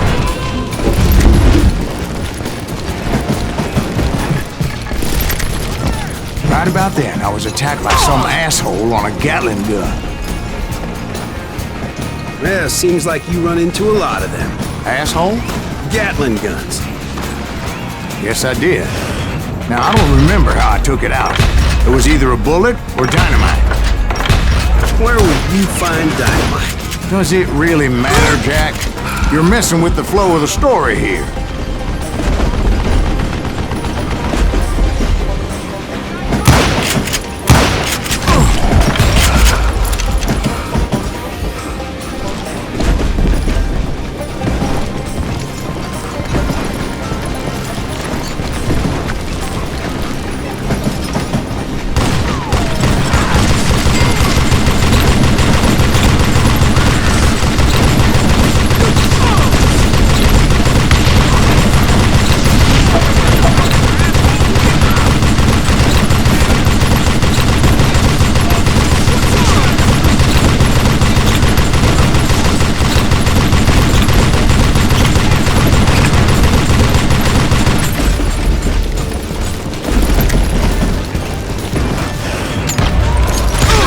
Looking for Jim and shooting any son of a bitch stupid enough to get in my way.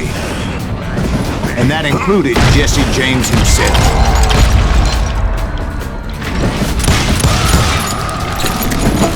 There sure were a lot of men determined to die that day.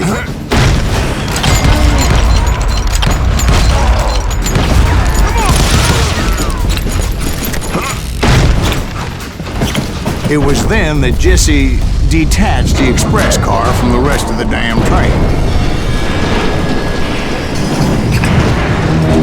I could see Jesse waiting for me, fixing to kill me so he could get away with all that money. You had a showdown with Jesse James? Of course he didn't. Everybody knows that Jesse was killed by Bob Ford. Yeah, Jesse went out like John Wesley Hardin. Coward shot him in the back of the head. Guess it doesn't matter how far you run, does it, Ben? Your past always catches up with you.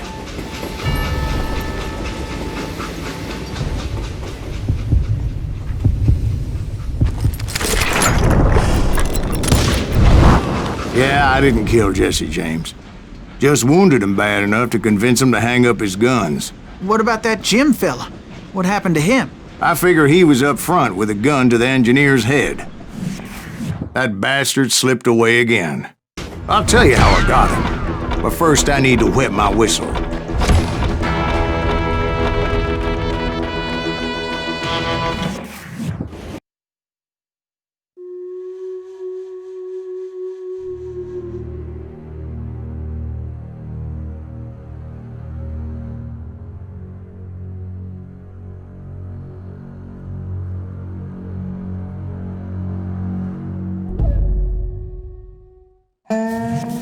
After my showdown with Jesse, I continued to track his brother, Frank, and that son of a bitch, Jim.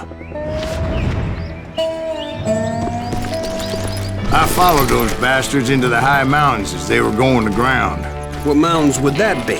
Somewhere in the Ozarks, I believe. The perfect place to hide out from the authorities. In fact, before I could find them, some Indians who fled the res and were hiding out from the military found me first. They probably thought I was a cavalry scout and didn't want me telling the military where they were.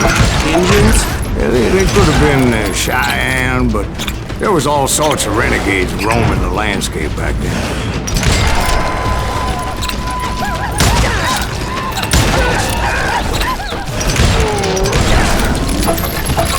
Hey, how about another whiskey, Ben?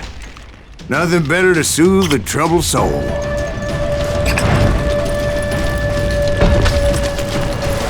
Now, where was I? Indian tribe.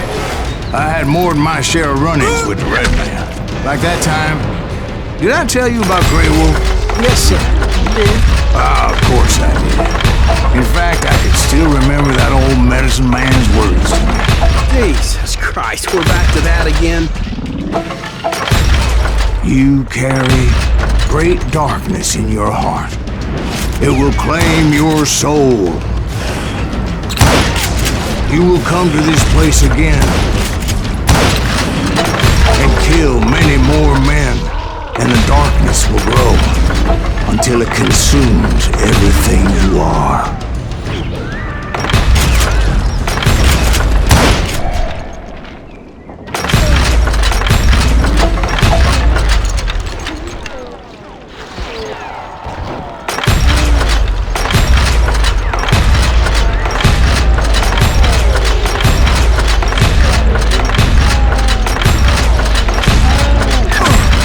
So, did you ever find him?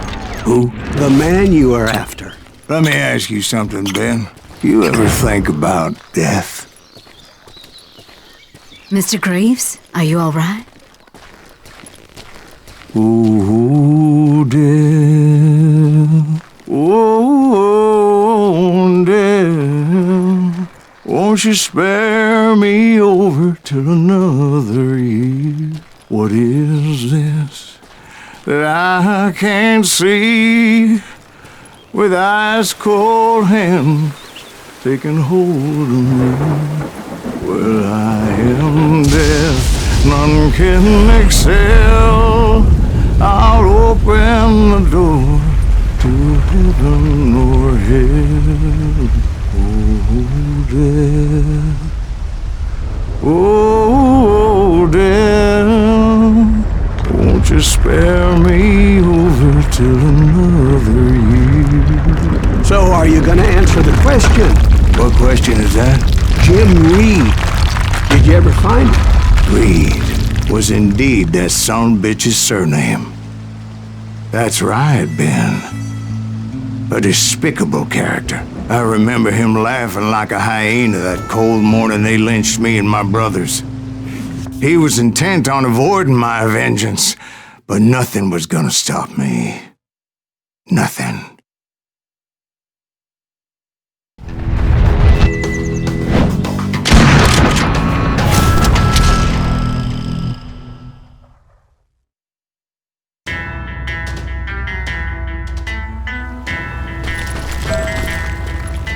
I finally did track those outlaws down. They had long rifles with scopes and were well positioned to pick off any poor soul who came anywhere close.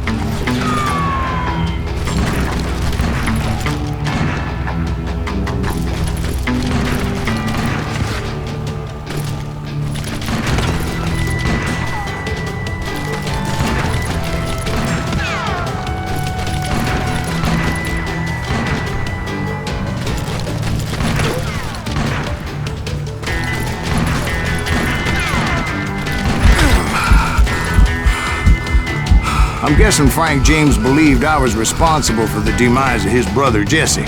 I couldn't really disagree with the man, as I thought Jesse was dead then as well.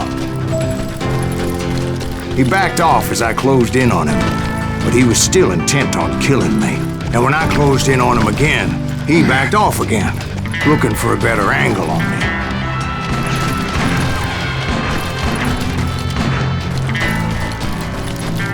Hell, I can't fault Frank for wanting his revenge, as I was there for the same damn reason myself. At this point, I'm guessing you think Silas Greaves is a worse murderer than Jim Reed ever was. No, sir. A man who spent half his life killing somebody's brothers, fathers, sons. I think you were just looking for justice, sir. Is that what I was looking for, Dwight? Is that what it was? Justice? Isn't that why you were hunting the James gang? The James gang. Right. I finally found Frank holed up in his mountain cabins, and he was determined to have me dead. It was a pitched battle that could have gone either way. Luckily, I had some dynamite in my possession. Dynamite. On your person. A few sticks, just in case. It's always good to be prepared. Right. I'm just laying out the facts as I remember them, Jack. And that old shack, well, it went tumbling right off that cliff. With Frank James still in it? Yes, sir. But Frank James is still alive, living in Missouri, showing folks around the family farm for 25 cents a tour. I didn't say he died in the fall, now did I?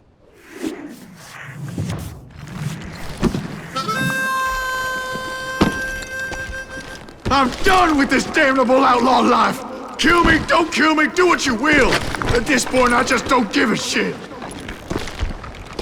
I explained to Frank that I had nothing against him personally and that I was looking for someone else. You want Reed? Have at him. I never did like that bastard. I am done here.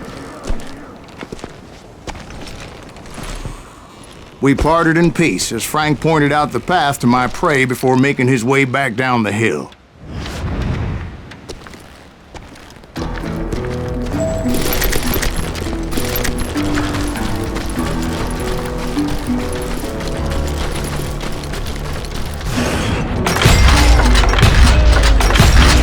I was determined not to let that murderer escape my revenge again. So what happened with Reed? Well, I finally found the last of the gang hiding in a nearby cave. First, I had to dispatch the lookouts. But rather than wander in willy-nilly, I decided it would be better to smoke that sumbitch out. "Hey, Reed!" I shouted. "No wonder you're so ornery. Can't be easy being married to Belle Starr. While you're off providing for the family, she's spreading her legs for every Tom, Dick, and Cole Younger. Not an attractive woman exactly, but very friendly. At least she was to me." Son of a bitch! It was then that the last bunch of bandits jumped out of hiding. Why won't this asshole give up? Will someone please kill him?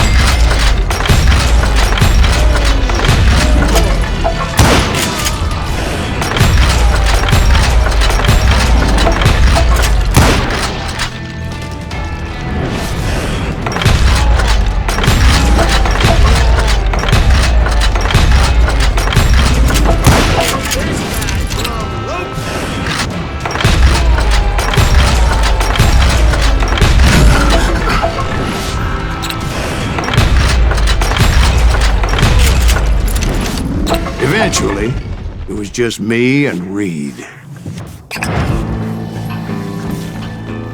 I had waited a long time to face him down, so I could repay him for what he did to my brothers.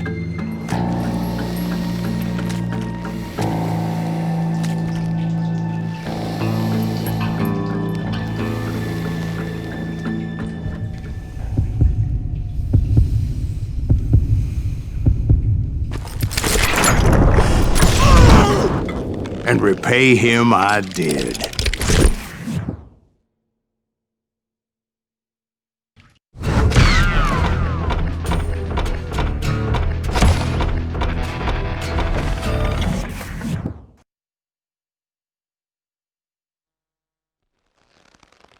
Well, I don't know about you boys, but I'm pretty beat. Well, it's too damn bad you never found that Bob character. Seems a shame he never had to pay. Well, funny thing about that, I did have one more chance at him.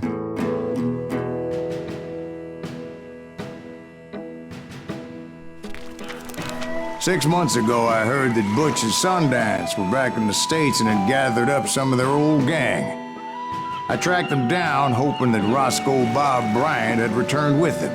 So you're saying they didn't die down in Bolivia? That's what I'm saying.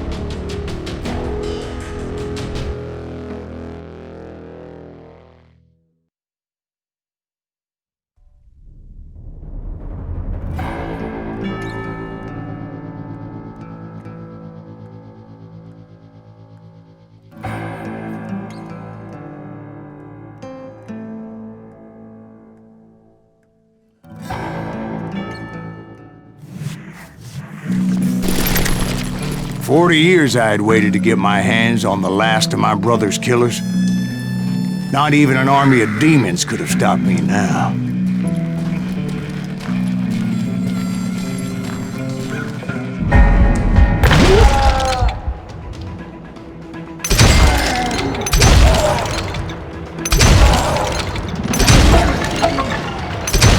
Both Johnny Ringo and Jim Reed fell fairly quickly. But the last one, Roscoe Bob Bryant, that son of a bitch had managed to escape my vengeance time and time again. I couldn't even be certain I'd recognize him after all those years. By now, he had to be close to 70. But for all you know, he could have been dead. That thought had indeed crossed my mind, as did others. For instance, did my thirst for vengeance turn me into something worse than the man I was after? By this point in my storied career, I had killed more men than Bob Bryant ever had. Nothing could stop me from taking his life. I'd been after that killer forever, from the time I rode with Billy the Kid. But that chapter of my story you already know. Chapter of that fairy tale, you mean? Suddenly, it was 1910. There I was, an old man roaming a ghost town dead almost 2 decades. But I wasn't about to call it quits, even though the ghosts of my dead brothers were begging me to end what I started so long ago. Mr. Graves, are you all right? Would you like some water? The Wild Bunch knew I was there. They were after a treasure they had hidden before they fled, buried in a grave of a dead amigo. I intended to fill that grave with Bob Bryant's corpse. But like I said, the bandits knew I was on to them. They lured me in and hit me with everything they had.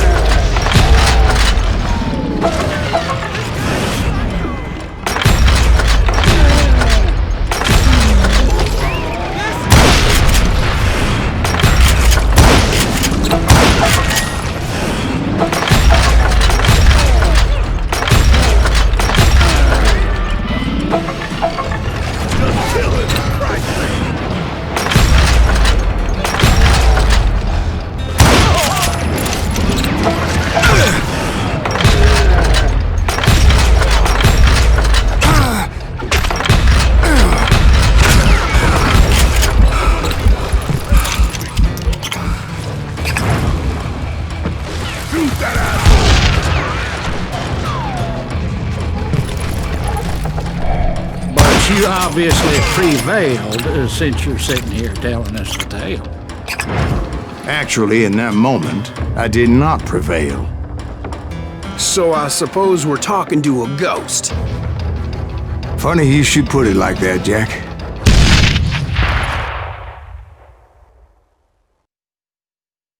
Because when I woke up... From the dead? There was silence all around me. I could swear to God I saw Billy then. Billy who? Billy the Kid. William Bonney. He was shooting at me from a rooftop. Here and there. Even over there. So I am right. You are touched in the head. Mr. Graves, perhaps we should switch you to coffee? You see that old Indian again, too? No, but I did see Billy's killer. Patrick Floyd Garrett. He came at me guns a-blazing. But I knew that old war horse had died 2 years before. I wondered if maybe I was dead too and confronting the ghosts of my past. Perhaps all my sins were coming back to haunt me and drag me down to perdition. I saw Henry Plummer throw dynamite at me. And in the gates of the cemetery, I saw John Wesley Harding, just like I remembered him.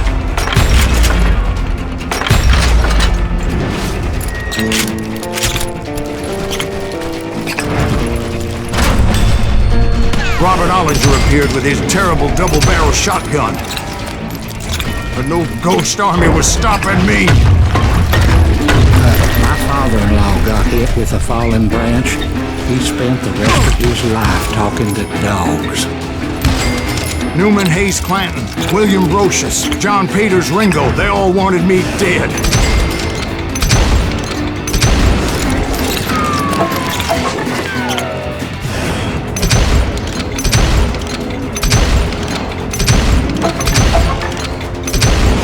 The Dalton brothers, Robert and Grattan, guardians of the Garden of the Dead.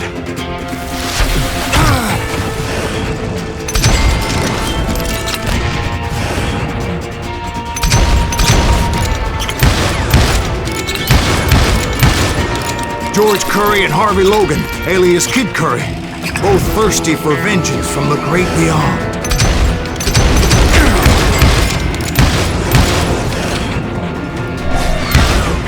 Jesse, Woodson, James, and Jim Reed, each one deader than the next. I thought I would go crazy. Thought?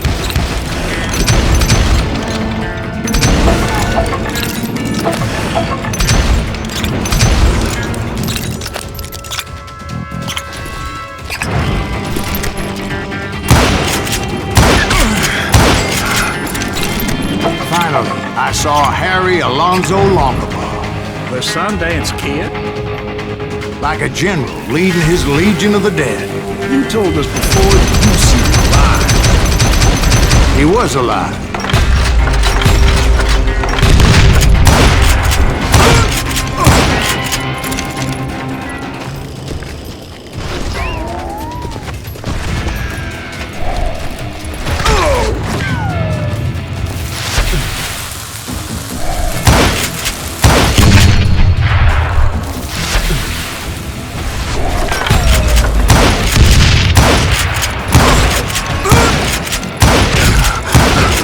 Then I heard a voice call to me from afar.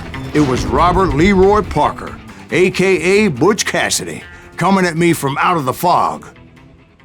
Thanks for taking care of that bastard.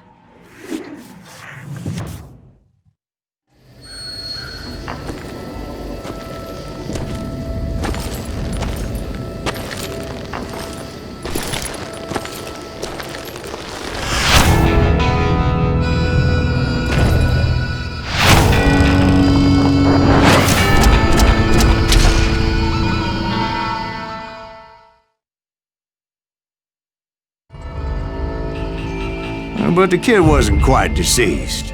Not yet. Takes more than one little bullet to kill the likes of me, partner. Those two looked like they hadn't seen each other for quite a while. Clearly, they were no longer amigos. Shit. I was hoping I wouldn't have to kill you. You won't have to, Butch. I'm killing you first. I asked them about Bob Bryant, but they were too busy with their own heated conversation. Let me get this shit straight. You want my money and the love of my life? You frittered it all away, Butch. Eda's mine. So is that damn money. I didn't want to shoot anybody until I had an answer to my question, but those boys didn't give me much of a choice.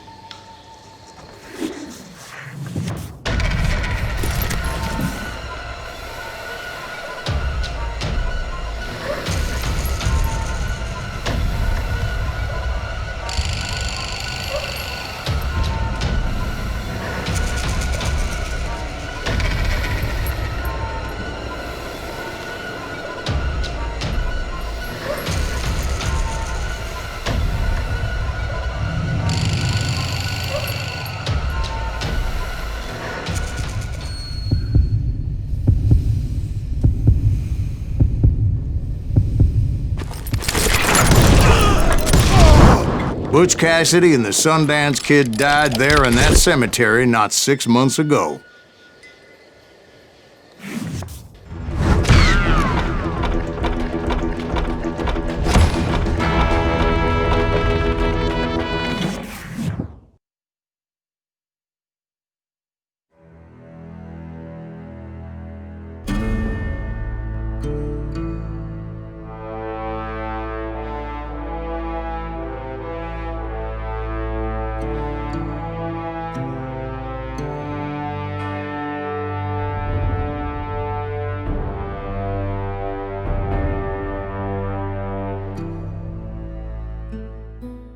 Butch Cassidy and the Sundance Kid were killed by the Bolivian army. Everybody knows that. That's the legend, but it ain't the truth. So, you never found Bob? There is no Bob. This old sumbitch ain't even Silas Greaves. Sir, is that true? Have you been pulling our legs this whole time? Well, not the whole time. Oh man, I think you've worn out your welcome here. Maybe you're right, Jack. Maybe it's time to pay. You see, Ben, Or should I say, Bob? Your past always catches up with you. I was a different man back then, crazy. Drinking, I've changed my ways, I swear to you. If I could turn back the clock, But you can't, Bob.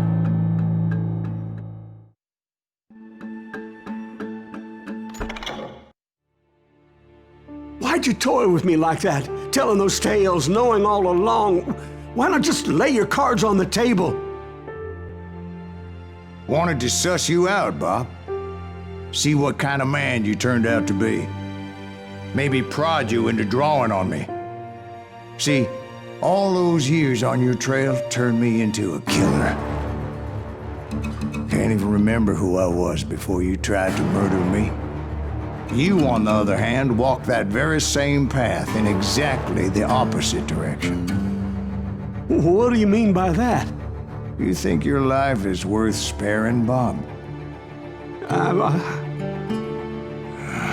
Boy, what's your name again? It's Eisenhower, sir. Dwight Eisenhower. What do you plan to do with your life, Dwight Eisenhower? Tomorrow I'll be leaving for West Point, sir. So, you want to be a soldier? Well, then do it right, son. Don't tear down the world out of anger and spite like I did. You build it up. You do something decent with your life, you hear me? Sir? Yes, sir.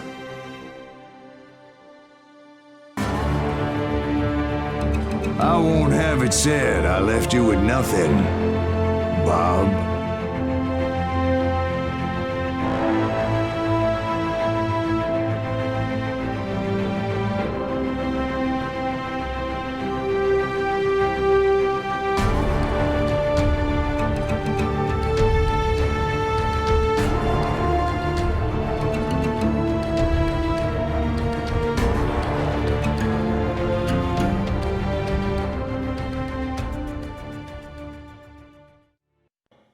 Oh, dear. Oh, dear. Won't you spare me over till another year?